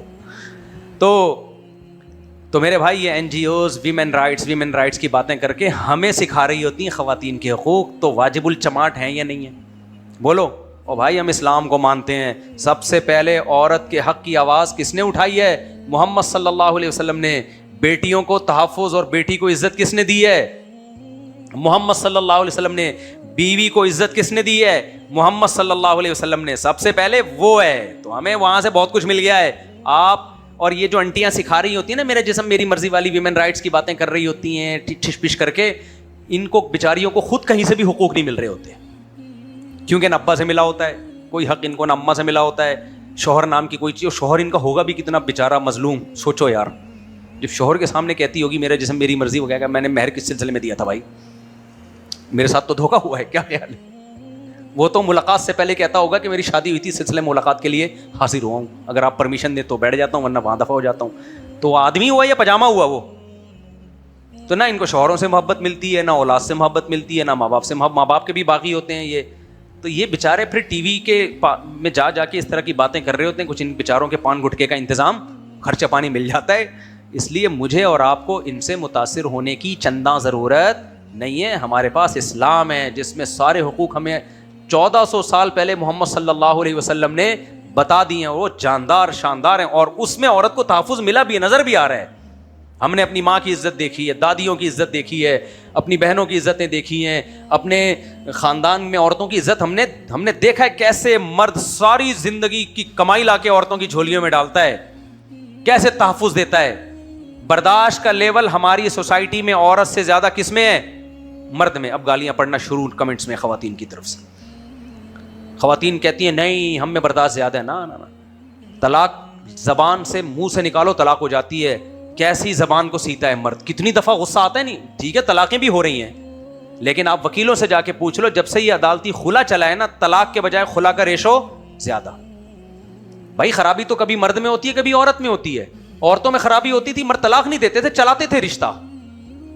مردوں میں خرابی ہو رہی ہے, ٹھک کھلا لیا اور پتلی گلی سے نکلنی. تو برداشت مرد میں زیادہ عورت میں زیادہ ہوئی, مرد میں زیادہ ہوئی ہے. یہ تو ریئلٹی ہے نا. وکیلوں سے پوچھ لو بھائی, مجھ سے نہیں پوچھو, وکیل بتائیں گے. جب سے عدالتی خلا مارکیٹ میں آیا ہے, طلاق کے بجائے خلا کے کیسز زیادہ. میرا جو بیان چلا تھا نا, حالانکہ دیکھو مرد کے لیے رشتہ ختم کرنا کتنا آسان ہے, زبان سے لفظ نکالے, پھر بھی نہیں نکالتا وہ. عورت کے لیے پھر بھی کورٹ جانا پڑ رہا ہے نا, پھر بھی جا رہی ہے وہ, وکیل کو پیسے بھی دے رہی, برداشت ختم. تو یہ مشرقی مرد ہے, مسلمان مرد ہے جو برداشت کر لیتا ہے. سارے مرد نہیں ہوتے, بہت سے بے غیرت بھی ہوتے ہیں, میں سب کی بات نہیں کر رہا. تو لیکن پھر بھی یہاں برداشت کا ریشو مردوں میں زیادہ. میرا ایک ویڈیو بڑی وائرل ہوئی تھی, اس میں نے کہا تھا یہ شکر ہے اللہ نے طلاق کا اختیار مردوں کو دیا, اگر اللہ عورتوں کو دے دیتے ہم سب رنڈوے ہوتے. کتنی دفعہ طلاقیں ہو چکی ہوتی کہ نہیں ہوتی, ذرا سی لڑائی بھی بیگم ٹھا ٹھا ٹھا ٹھا ٹھا فتوے لیتے ہوئے گھوم رہے ہوتے. کیا خیال ہے؟ ابھی تو اللہ کا شکر ہے عورتوں کو پتا ہے کہ ہمارے بولنے سے کچھ بھی نہیں ہوگا, تو گھر چل جاتا ہے. تو یہ مسلمان مرد ہے جو برداشت کر لیتا ہے, گوروں میں اتنی برداشت نہیں ہے. تو کہاں سے پھر بات کہاں چلی گئی. تو میں یہ عرض کر رہا تھا کہ اپنی مسجد کی اذان جو ہے نا وہ سننا, اس کا جواب ضرور دینا چاہیے. اگر کہیں اور سے اذان آ رہی ہے تو بھی سن لے, ٹھیک ہے, نہیں سنے تو بھی ٹھیک ہے, کوئی شرعی اس میں وہ نہیں, قباحت نہیں ہے. بس بیان میں سمیٹ کے ختم کر رہا ہوں.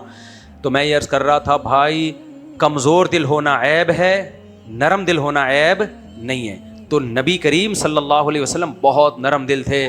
آپ نے خواتین کے حقوق کی بھی آواز اٹھائی. تو میں وہ سخت دلی کی مثال دے رہا تھا. وہ صحابی کہتے ہیں میری بچی بڑی ہو گئی, 2.5-3 سال کی تقریباً, تو اس کو میں جب دفن کرنے کے لیے لے کے گیا ہوں, وہ اپنے ہاتھوں سے مٹی کھود رہی تھی اپنی بیچاری کو. یہ جیسے آپ جو کام کریں بچیاں بھی باپ کے ساتھ کام میں ہاتھ بٹانا شروع کر دیتی. کیسا سن کے آدمی کی نیند اڑ جائے, سن کے نیند اڑ جائے یہ واقعہ. اور پھر بھی انہوں نے دفن کر دیا. کتنی سخت دلی ہے. تو اس لیے میرے بھائی, سخت دل آدمی دنیا میں رہنے کے قابل نہیں ہوتا. اللہ سے نرم دلی مانگا کرو, مانگا کرو اللہ تعالیٰ سے. حضرت عمر اسلام سے پہلے بڑے سخت دل تھے, لیکن کیسے نرم ہوئے ہیں, کیسے امیر المومنین ہیں اور بوری راشن کی کندھے پہ ڈال کے گھوم رہے ہیں مدینہ کی گلیوں میں کہ کوئی بھوکا نہ سوئے, کوئی بھوکا نہ سو جائے. ہم نے بعض اپنے بڑوں میں یہ بعض کے تقریباً سارے بڑوں میں یہ چیز دیکھی ہے. ہمارے ایک استاذ کا واقعہ ہے, استاذ بھی پٹھان تو کہتے ہیں نا بڑے سخت دل ہوتے ہیں. ہمارے کڑک قسم کے پٹھان بھی, اوریجنل پٹھان, یہ پٹھان بھی کراچی میں بہت سے چائنا کے پٹھان ہیں, اوریجنل پٹھان نہیں ہے, اوریجنل پٹھان. ہمیں یاد ہے بقرعید میں بکرا لے کر آ گئے ہم ان کے لیے, اور ایک دن بعد اس نے ذبح ہو جانا ہے. ہمارے استاذ نے بولا رات کو 12 بجے نا, لیٹ آیا بکرا نا, انہوں نے کہا اس کے لیے چارہ لے کر آؤ. ہم نے کہا سب دکانیں بند ہیں, اب چارہ نہیں ملے گا, صبح ہوگا. استاذ نے بولا نہیں, کہیں سے بھی آئے گا چارہ آئے گا. ہمارے استاذ نے کہا یہ جب تک کھائے گا نہیں میری رات کی نیند اڑے گی, میں نہیں سو سکوں گا, یہ بھوکا ہے. سو ہمیں اندازہ ہوا کہ یار حالانکہ جانور ہے, بھوکا ہے. اور میں نے الٹے لوگ بھی دیکھے ہیں, الٹے, یعنی ہمارے استاذ کہہ رہے ہیں مجھے, میں نہیں سو سکتا, اس کی بھوک کی وجہ سے دل کس کا خراب ہوگا میرا, کہیں سے بھی لے کر آؤ کھلاؤ اس کو, پیٹ بھرے گا تو میں سوؤں گا. آج لوگ انسانوں کی ایسی فکر نہیں کر رہے ہوتے. اور میں نے اس کے الٹ بھی دیکھا ہے. میں ایک دفعہ سندھ سے اتنی اونچی بکری لے کر آیا تو جگہ نہیں مل رہی تھی, تو ایک جاننے والے کے پاس رکھ دی. ایک ہفتے بعد میں بکری لے کر گیا ہوں تو بکری کے سوپ نہیں ہوتا ہڈیوں کا, مجھے لگ رہا تھا میں سوپ بنا کے پیوں گا, اور کچھ کسی کام کی نہیں ہے. میں نے پوچھا آپ ان کو کھلاتے نہیں تھے؟ انہوں نے کہا میں نے صبح میں یہ دے دیتا ہوں بس ناشتے میں تھوڑی سی. میں نے کہا اس کے بعد کہہ رہے نہیں جتنا کم کھائے نا اتنی سیٹ رہتی ہے یہ. تو خود بھی پھر 24 گھنٹے میں ایک دفعہ, اور وہ بھی. تو میں نے کہا یار یہ تو بیڑا غرق کر دیا. آپ روزہ رکھ سکتے ہو 24 گھنٹے میں, ایک روزے میں بھی 2 ٹائم کھا لیتا ہے آدمی, صبح بھی اور بکری تو سارا دن کھانے والا جانور ہے. میں نے کہا بھائی یہ تو اللہ کا فضل ہو گیا, میں پہنچ گیا, ورنہ تو اس کا انا للہ ہو جانا تھا. یہ ہے سخت دلی. سمجھ میں آ رہی ہے بات؟ تو اللہ سے سخت دلی مانگنی چاہیے, نرم دلی. نرم دل آدمی بیوی بچوں کے حقوق بھی ادا کر لیتا ہے, ماں باپ کے بھی, اللہ کے بھی, اللہ کے رسول کے بھی. سخت دل آدمی دنیا میں کسی کام کا نہیں ہوتا.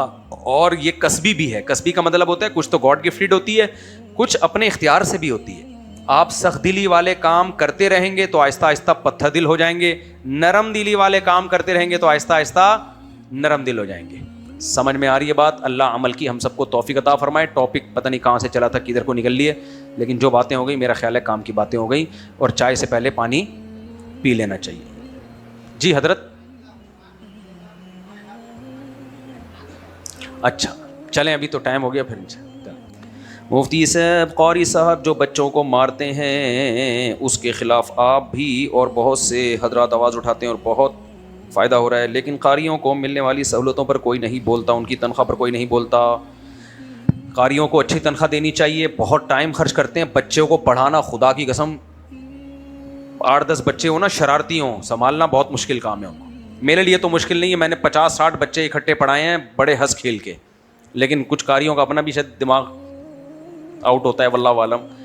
بچوں کو بڑے مزے سے یعنی محبت سے لطیفے سنا کے پڑھا لو تو پڑھ لیں گے. آپ بلا وجہ چنگیز خان بن کے پڑھاؤ گے تو وہ پھر انجوائے نہیں کرتے, وہ پھر پریشان ہوتے ہیں. لیکن بہرحال قاریوں کی محنت بہت زیادہ ہوتی ہے, ان کی تنخواہیں بہت ہونی چاہیے, اچھی ہونی چاہیے, اور کیمرے لگے ہوئے ہوں کہ مارنا تو دور کی بات, بچوں کو ہاتھ لگانے کی بھی اجازت. بولو, مارنے کا لفظ بہت آگے کا ہے, آپ نے بہت غلط بات کر دی ہے. میں مارنے کے خلاف نہیں ہوں, ہاتھ لگانے کے خلاف ہوں. یہ دور فساد کا دور ہے, اس میں کسی پہ اعتماد نہیں کیا جا سکتا. کل ہمارے ایک دوست نے بڑی اچھی بات کی, بالکل ٹھیک کی, کہ آج کل بچیوں سے زیادہ نا بچے غیر محفوظ ہیں, بچے غیر محفوظ ہیں. 7-8 سال کے بچوں کو کزنوں کے ساتھ بھی سونے مت دو, کسی کے ساتھ سونے مت دو, گھر میں سوئیں اپنے بھائی بہنوں کے ساتھ بس, باہر کسی پہ بھی اعتماد مت کرو. میں نہیں کہہ رہا بدگمان ہو کے کزن برا ہے, نہیں ہوگا بھائی برا, لیکن 100 میں 1 برا ہوتا ہے, اس کے چہرے پہ لکھا ہوا نہیں ہوتا. یہ جو بچوں والی بیماری ہے نا, یہ اتنی غلیظ گندی چمٹتی ہے نا, یہ چھوٹتی نہیں ہے اتنے آرام سے, کیونکہ اس نے غلط کام کر کے اپنے آپ کو عادی بنا لیا ہوتا ہے. تو اس لیے میرے پاس آئے ہیں کچھ لڑکے جو گے بن چکے ہیں, کہہ رہے ہیں ہم تو بیزار آ گئے ہیں, ہمیں عورت میں رغبت نہیں ہے. میں کہ ہوا کیا تھا, ہسٹری جب تلاش کرو نا تو کسی کزن کے ساتھ کسی شادی میں سو رہے تھے, اس کزن نے گڑبڑ کی, اس سے ان کو کیا پڑ گئی, عادت. اور اللہ معاف فرمائے بعض دفعہ چاچا ماما تک بھی انوالو ہو جاتے ہیں. نہیں ہونا چاہیے, ایسے چاچے مامے ہمارے سوسائٹی میں نہیں ہوتے, زیادہ میجورٹی اچھی ہی ہے, کوئی بدگمان نہ ہو کسی سے. میں صرف احتیاط کی بات کر رہا ہوں. مسجد میں آتے ہو اپنے بچوں کو ساتھ لے کر آؤ, ساتھ لے کے جاؤ. تو یہ بہت بڑی بیماری ہماری سوسائٹی میں پھیل چکی ہے. تو بچیوں سے زیادہ حفاظت کس کی کرنی پڑ رہی ہے, بچوں کی. اور فیس بک پہ لازمی نظر رکھو, بچوں کو فیس بک پہ بھی گے لوگوں سے واسطہ پڑ جاتا ہے, وہ پھر بچوں کو وہاں آئی ڈی بنا کے وہاں خراب کر رہے ہوتے ہیں.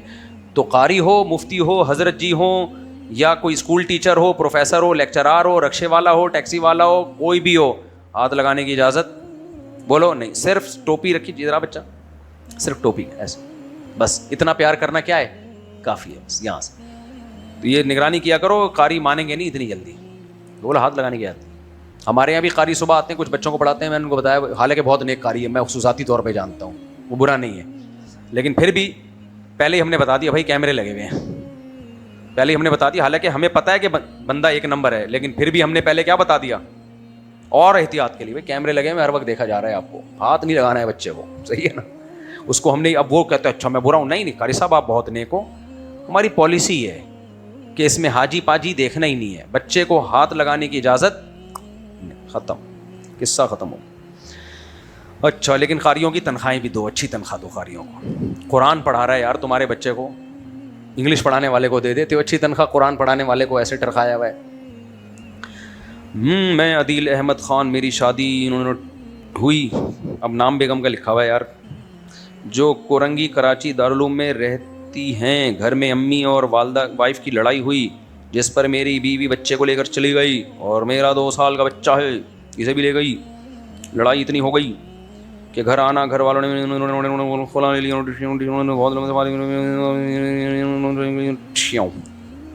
بہت لمبا سوال ہے یار یہ سوال, دارالفتہ میں جمع کرایا کرو. خلاصہ ہے کہ خلا لے کے کہیں اور شادی کر لی. تو خلا پہ تو میں بولتا رہتا ہوں. جی پہلے یہ تو ہو جائے نا مکمل. خلا کوٹ دیکھو, اللہ نے بیوی کو طلاق کا اختیار کس کو دیا ہے, مرد کو. جج اپنی بیوی کو دے سکتا ہے, دوسروں کی بیویوں کو طلاق نہیں دے سکتا. تو اب خلا کے پورے ڈاکومنٹس بھیج دیں آپ, ہم پڑھ لیں گے کہ جج نے کس بات کو بنیاد بنایا ہے, گواہ اس نے پیش کیے نہیں کیے, کس ہم نے تو ایک طرفہ بات سنی ہے نا, اس کی تو بات سنی نہیں عورت کی. تو کبھی بھی یک طرفہ بات سن کے کبھی بھی فیصلہ نہیں کیا جاتا. جو بھی خاتون ہیں انہوں نے جو خلا جس بیس پہ لیا ہے اس کے ڈاکومنٹس ہمارے پاس یہاں بھجوا دیں تو ہم پڑھ کے دیکھ لیں گے. 99% تو کالعدم ہی ہوتا ہے خلا, لیکن پھر بھی بعض دفعہ ویلڈ ریزن لکھی ہوئی ہوتی ہے اور اس پہ گواہ بھی پیش کر کے ثابت بھی کیا ہوا ہوتا ہے, اور شوہر نوٹس ملنے کے باوجود کورٹ میں جا بھی نہیں رہا ہوتا. تو اگر ایسی سچویشن ہے تو پھر تو خلا وہ کالعدم نہیں ہوتا, پھر وہ تنسیخ نکاح ہوتی ہے. جی تو صاحب سوال آپ سے یہ ہے کہ ہم جو قرآن کی تلاوت کر رہے ہوتے ہیں اس میں ضالین اور دوالین کا ایک بڑا مسئلہ ایشو اٹھا ہوا ہے, تو کیا اس کے معنی چینج ہو جاتے ہیں یا اب ہم پڑھ لیں تو کوئی حرج نہیں ہے؟ کیونکہ ہمارے سارے ہم سب بیٹھے ہوئے ہیں, اپنی اصلاحی اور سب کی اصلاح کی ہی بات ہے. دیکھو ضاد کا جو مخرج ہے نا وہ دالین نہیں ہے, دوالین, یہ بالکل غلط ہے, بالکل غلط ہے. ولد دوالین پڑھنا بالکل غلط ہے. اس پہ مفتی رشید احمد صاحب کا رسالہ موجود ہے. اچھا کچھ لوگ کہتے ہیں حرمین کے علماء اور ان لوگوں کے علماء کی رائے میں اختلاف ہے, یہ بالکل غلط ہے. حرمین کے علماء ایسے ہی پڑھتے ہیں جو حرمین کے قاری ہیں, جس کے ہم قائل ہیں. دوالین وہ بھی نہیں پڑھ رہے ہوتے, آپ ان کی قرات غور سے سن لو. البتہ یہ لفظ مشکل ہے, تو مشکل قرآن کے جو الفاظ کے مخارج مشکل ہیں اس مشکل کو فقہا نے آسان کر دیا ہے. انہوں نے کہا کہ عامی آدمی اگر وا کے مشابہ پڑھ لے, ضالین پڑھ لے, نماز ہو جائے گی اس کی, کیونکہ اسلام پوری دنیا کے انسانوں کے لیے, صرف عربوں کے لیے نہیں ہے. تو یہ بہت پہلے فقہا یہ مسئلہ حل کر چکے ہیں. جب اسلام پھیلا تو بہت سے اجمیوں سے ہی بہت سارے الفاظ نکل ہی رہے تھے, تو جو جتنے نکل جائیں اتنے کیا ہیں, کافی ہیں. اچھا اسی کے ساتھ بہتر ہے کسی قاری سے مشق کریں, پراپر وے میں قرآن پڑھیں. پھر بھی اگر نہیں ایک لفظ مشکل ہے آپ کے لیے, جس کی جو زبان نہیں ہوتی اس کے لیے بعض دفعہ وہ الفاظ نکالنا مشکل ہوتے ہیں. پوری طور پر اس کی پروننسیشن اس وقت صحیح ہوتی ہے جب بچپن سے پڑھا ہو. بڑے ہو کر اب جو انگلش سیکھتے ہیں بڑے ہو کر وہ والی انگلش بول ہی نہیں سکتے جو گورے بول رہے ہیں, ناممکنات میں سے ہے. تو وہ جب ہی آئے گی وہ انگلش جب آپ وہیں بچپن سے وہیں رہو گے, ورنہ نہیں آ سکتی. تو عربی کا بھی ایسا ہی ہے جو قرآنک عربی ہے, بلکہ عرب جو ہے نا, عرب جو بڑے ہو کر قرآن سیکھتے ہیں وہ بھی نہیں وہ والی قدیم عربی بول سکتے, ان کے لہجوں میں بھی گڑبڑ ہو جاتی ہے. تو جو بچپن سے سیکھتا ہے وہ صحیح پڑھ لیتا ہے, جو نہیں سیکھتا تو پھر اس کے لیے مشکل ہوتی ہے. تو اس مشکل کا حل فقہا نے پہلے صدیوں پہلے بیان کر دیا ہے کہ ہو جائے گی نماز, جس طرح بھی پڑھ لے.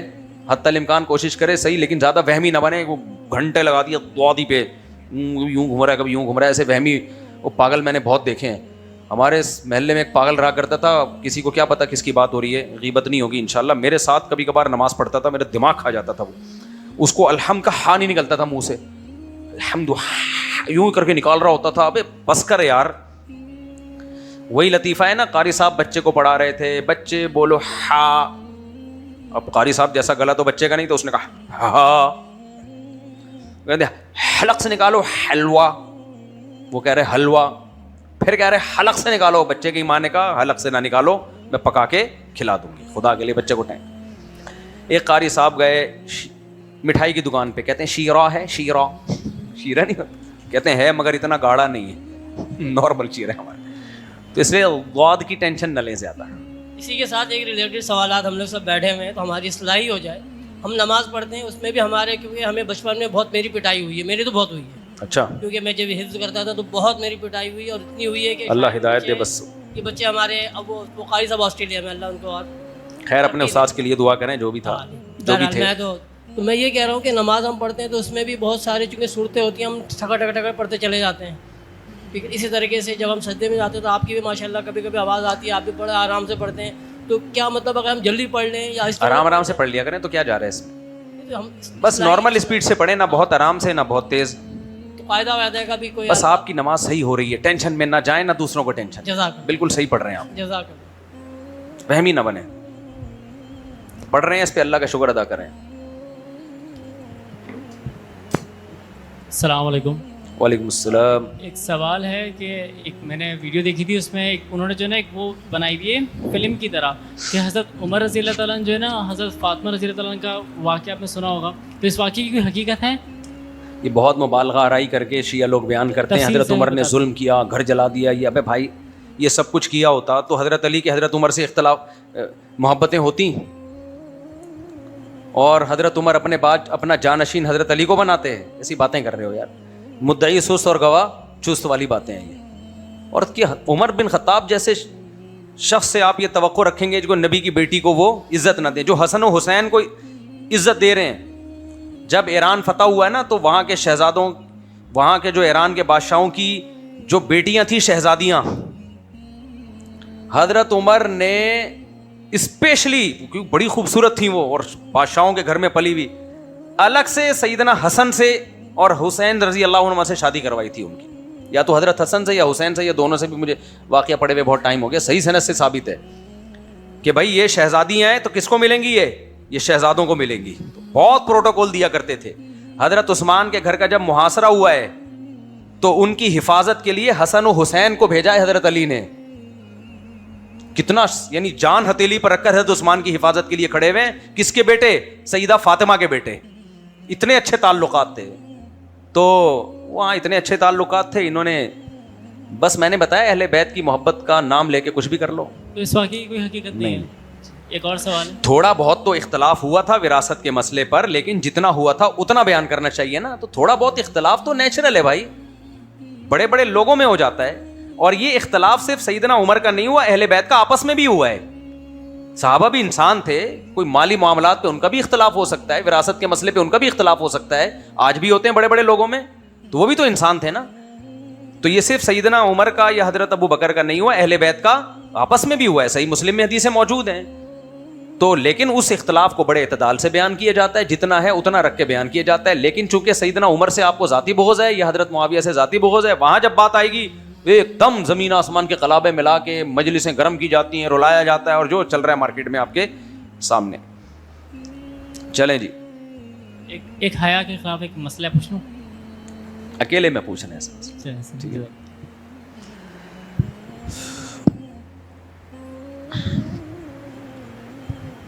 شیعہ اور قادیانی فرقے میں کیا پر کے قادیانیوں کے ساتھ شیعوں کی بہت ساری قسمیں ہیں, اس لیے علی الاطلاق ان کو کافر نہیں کہا جاتا ہے, جبکہ قادیانیوں کو علی الاطلاق کافر کہا جاتا ہے. وہ صاف طور پہ ختم نبوت کا انکار کرتے ہیں.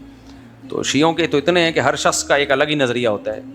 ان میں کچھ ایسے بھی ہوتے ہیں جو کہتے ہیں ہم صحابہ کو برا بالکل نہیں کہتے, ایسے بھی لوگ ہوتے ہیں. تو اس لیے علماء نے احتیاط کی ہے, کیونکہ قادیانیوں کا تو سب کا ایک متفق علیہ عقیدہ ہے کہ نبی کو وہ آخری نبی نہیں مانتے. تو یہ تو بالکل اجماع امت کے, قرآن کے, حدیثوں کے, متواتر حدیثوں کے خلاف ہے. تو حضرت ایک عالم کا ملفوظ پڑھا کہ مفہوم یہ کہ غیر عالم یا جس کا ایمان ٹھیک نہ ہو اسے علماء کہنا جائز نہیں. بعض لوگ کہتے ہیں کہ بھٹکے ہوئے طبقے کو یا انسان کو ادب والے الفاظ استعمال کرنا, پتہ نہیں کیا لکھا ہوا ہے میرے بھائی. معاشرتی علوم کے سوال نہیں پوچھا کرو یار, سادہ سادہ سوال پوچھا کرو. کوئی بات مشہور تواتر سے ثابت ہو لیکن قرآن و صحیح حدیث سے ٹکرا رہی ہو تو ایسا ممکن ہے؟ ایسی بات کا کیا حکم یا کیا حیثیت ہوگی؟ ایسی بات جو تواتر سے ثابت ہو نبی سے اور وہ قرآن کی کسی آیت سے ٹکرا رہی ہو تو اس میں جو متواتر چیز ہے اس کو ترجیح دی جائے گی, قرآن کی آیت کو منسوخ سمجھا جائے گا. سمجھ میں آ رہی ہے بات؟ اس کی بہت ساری مثالیں ہمیں ملتی ہیں.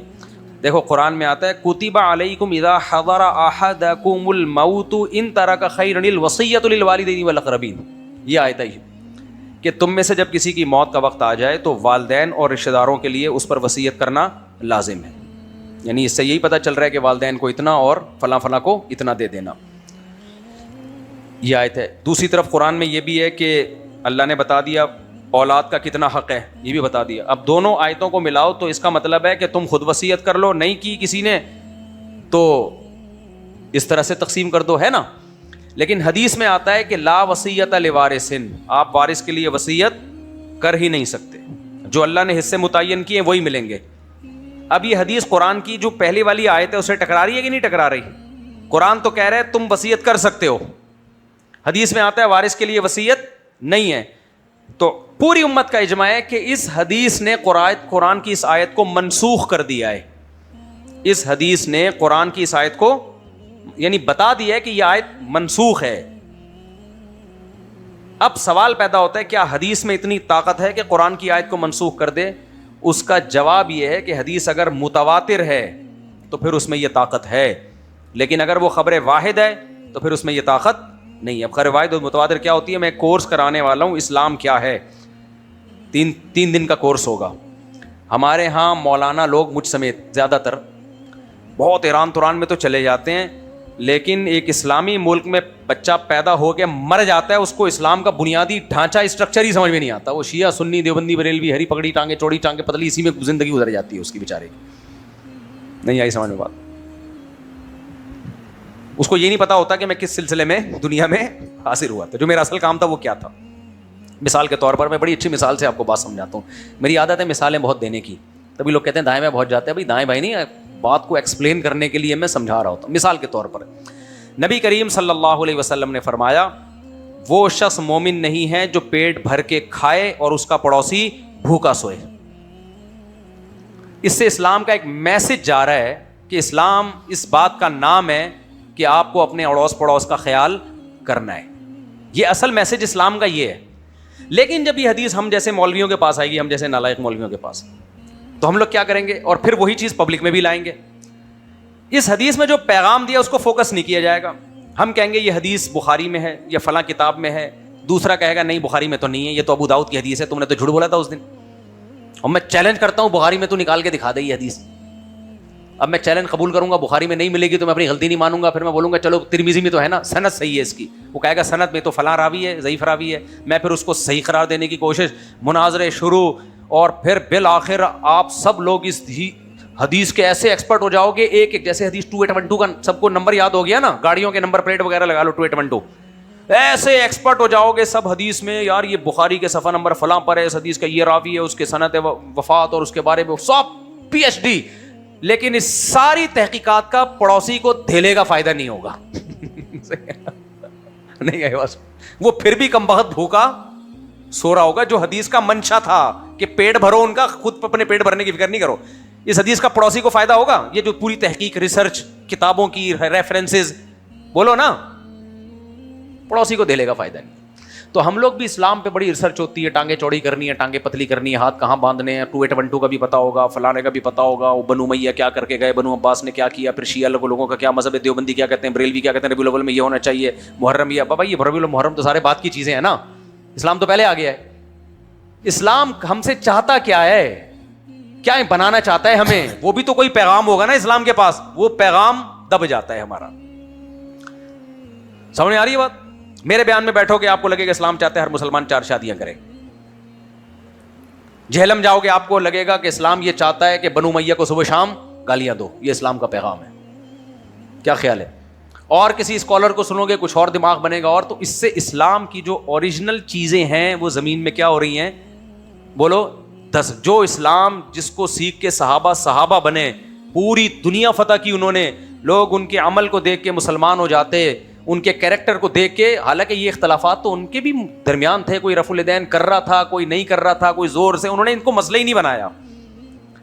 حضرت معاویہ کے بارے میں کسی نے شکایت کی نا کسی صحابی کو, یہ 1 رکعت وتر پڑھتے ہیں, انہوں نے فرمایا چھوڑ دو, وہ فقیہ ہیں, ان کی اپنی ریسرچ ہوگی, ختم ہو گیا قصہ ختم. صحیح ہے نا. ان کے اختلافات بھی بڑے بڑے مسئلے پر ہوئے ہیں. تو اس لیے میں 5-6 سالوں سے سوچ رہا تھا کہ کوئی ایسا کورس میں ڈیزائن کروں جس میں صرف اور صرف کیا ہو, اسلام کا تعارف, اور اتنا آسان ہو کہ جب بھی کوئی وہ کورس پڑھے نا تو اسے A to Z, وہ غیر مسلم بھی اس کورس کو پڑھ سکے. یعنی کورس لیکچر کی شکل میں ہوگا, LED ہوگی, ایک حدیث لاتا جا رہا ہوں. بھائی میں اپنی طرف سے کچھ نہیں کہہ رہا کہ بھائی جو ہے یہ دیکھو, یہ ریفرنس ہے, یہ حدیث ہے, یہ قرآن کی آیت ہے, تاکہ آپ کو پتہ چلے کہ اسلام کیا ہے. اس میں سب سے پہلے عقیدہ توحید. ہمارے ہاں 99% لوگوں کو توحید ہی کا پتہ نہیں ہے کہ توحید کسے کہتے ہیں. کچھ لوگوں نے توحید کا معیار ایسا بنا دیا ہے کہ وہ مزاروں پہ طواف بھی کرتے رہیں, قبروں کو سجدے بھی کرتے رہیں, اور وہ تو گھوڑی ہے داتا کی, کون سی تھی وہ, کیا تھا وہ, بڑا مشہور ہوا تھا, وہ ان کے ہاں غوث اعظم اور خدا میں کوئی فرق ہی نہیں ہے, نبی ہر جگہ موجود ہیں, مشکل کشا بھی ہیں, حاجت روا بھی ہیں, پھر بھی ان کی توحید متاثر, وہ پھر بھی توحید پرستی رہتے ہیں. نہیں یاری میرا غالب بات, یعنی ان کی توحید اتنی پکی ہے جیسے بی بی تمیزہ کا وضو, ٹوٹتی نہیں ہے وہ توحید. نبی کو مشکل کشا بنا دیا, عالم الغیب بنا دیا, بشریت سے نکال دیا.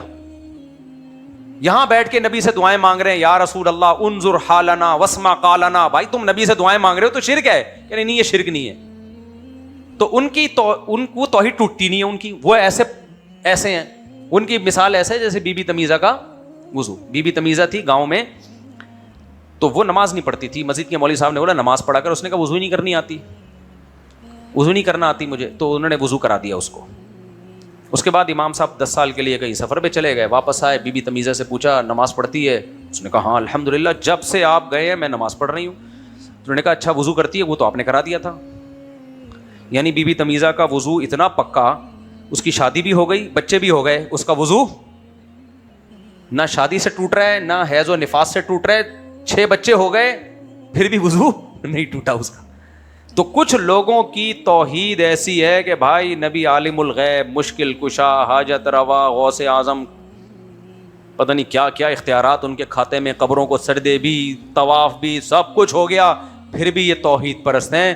بی بی تمیزہ سے زیادہ ان کی توحید کیا ہے, اس کے وضو زیادہ پار ہو. اور کچھ لوگ ایسے ہیں جو کرامتوں اور معجزوں کو بھی شرک سمجھتے ہیں. ان کو پتہ ہی نہیں ہے کہ کرامت اور شرک میں زمین اور آسمان. کرامت کا فلسفہ تو عین توحید ہے. جو بزرگوں کی کرامتیں بشرطے کہ صحیح سند سے ثابت ہوں, ابھی ہوائی پھینکی نہیں ہو کسی نے لمبی بیٹھ کے.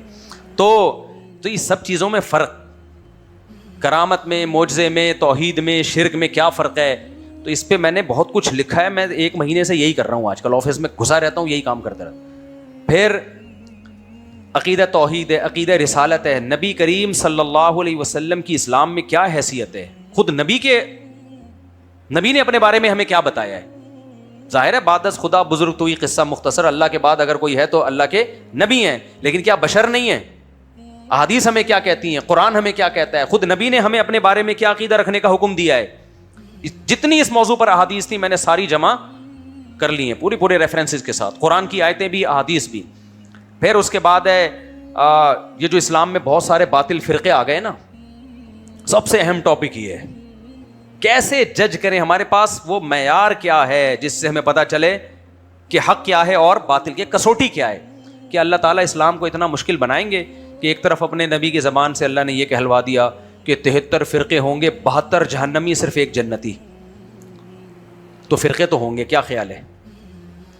تو کیا اللہ نے جنتی فرقہ سمجھنا اتنا مشکل رکھ دیا ہے کہ آدمی 20 سال تک کنفیوز رہے کہ پتہ نہیں یہ جنتی ہے کہ وہ جنتی. یہ اللہ پہ ظلم کی نسبت لازم آئے گی کہ نہیں آئے گی. اس کا مطلب ظالم اللہ ہے جس نے معاملے کو کلیئر ہی نہیں کیا. ایک طرف یہ کہہ دیا کہ جو باطل فرقے میں جائے گا جہنم میں, اور اس کے بھی پہچان اتنی ہارڈ رکھ دی ہے, اتنی مشکل رکھ دی ہے کہ ایک عام آدمی کو پتہ ہی نہ چلے. تو ہم نے اس کورس میں بتایا بہت آسان ہے یہ پتہ چلانا کہ جنتی کون ہے, اور اس میں کوئی یہ نہیں کہ آخر میں دیوبندیوں کو ثابت کر دیا جنتی, ایسا کچھ بھی نہیں ہے. دیوبندی بریلوی سے ہٹ کر ہے. وہ معیارات کیا ہیں, معیارات, اسٹینڈرڈ کیا ہے, کچھ معیارات ہیں. جو اس معیار پہ اترے گا, جتنا اترے گا, تو وہ اس معیار پہ جنتی لوگوں میں آئے گا. تو اس میں پورا اسلام کا ابھی بھی میں لگا ہوا ہوں, جب بھی فارغ ہوتا ہوں جا کے بیٹھ جاتا ہوں, یہی کام کر رہا ہوں.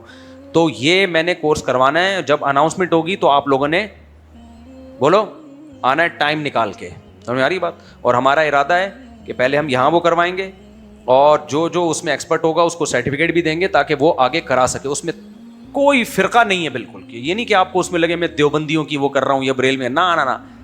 اوریجنل اسلام کیا چلے گا, اس میں صرف اسلام چلے گا. بس اسلام کیا ہے, تاکہ کھل کے کوئی چیز تو سامنے آئے نا.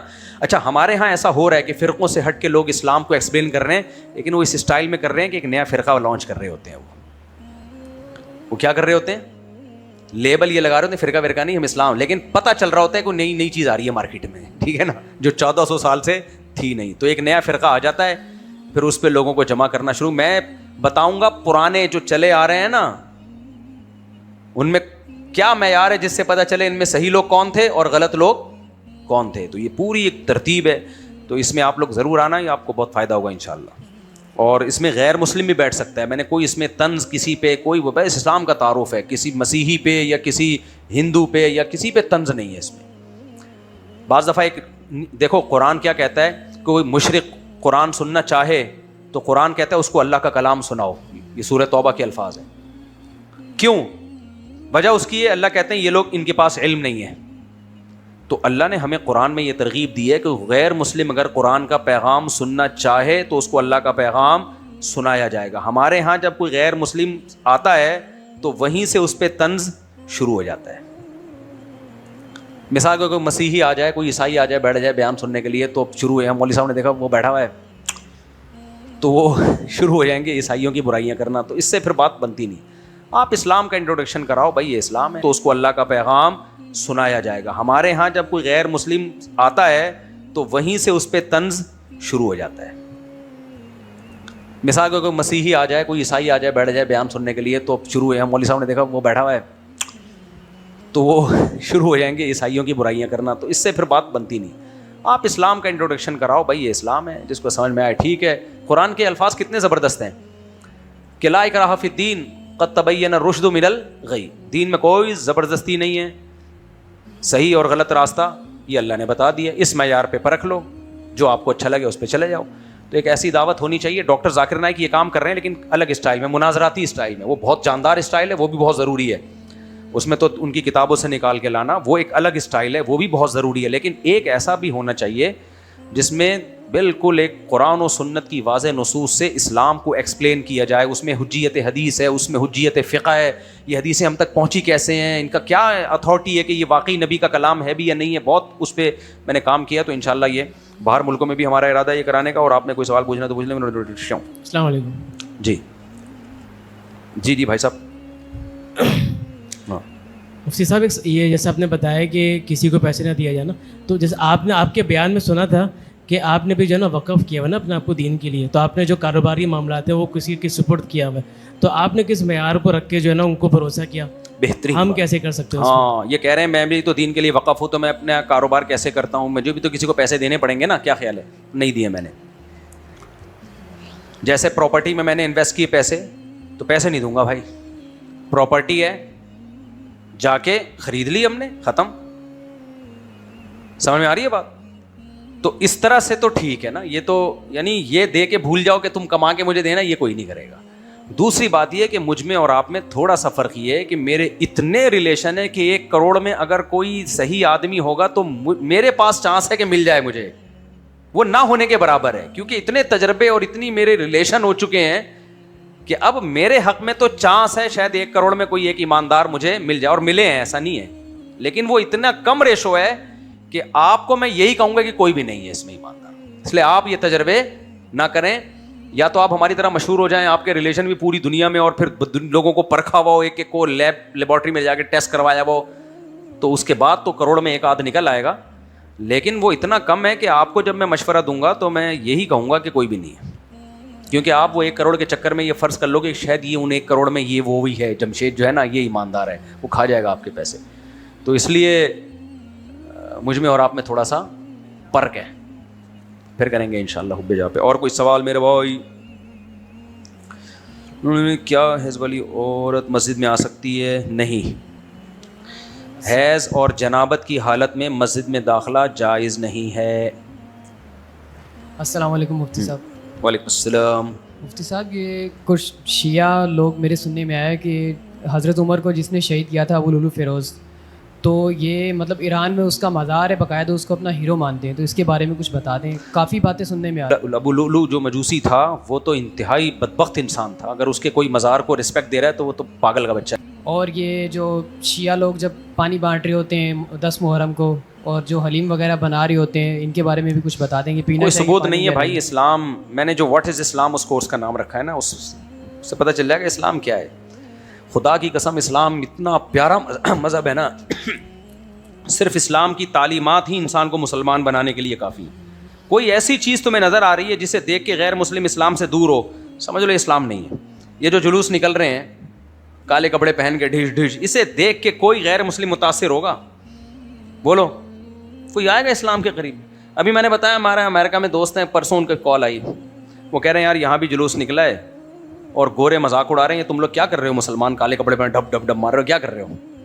تو میں نے کہا یار ان گوروں کو یہ جا کے بتا دو بھائی یہ اسلام نہیں ہے. وہ اسلام سے بدگمان ہو رہے ہیں نا, کوئی بھی نہیں آئے گا بھائی یہ چیزیں دیکھ کے.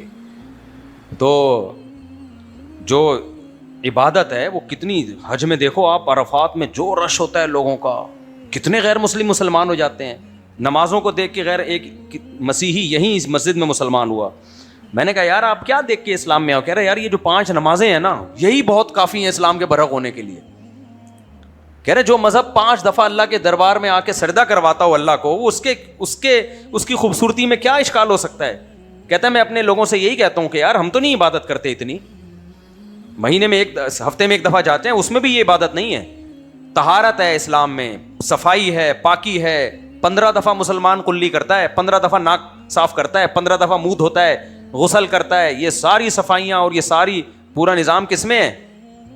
اسلام میں ہے. زنا سے روکتا ہے آپ کو, شراب سے روکتا ہے آپ کو. یہ ہے اسلام. یہ اسلام نہیں ہے ماتم. اور نبی نے فرمایا جو گریبان چاک کرے غموں میں وہ ہم میں سے نہیں ہے.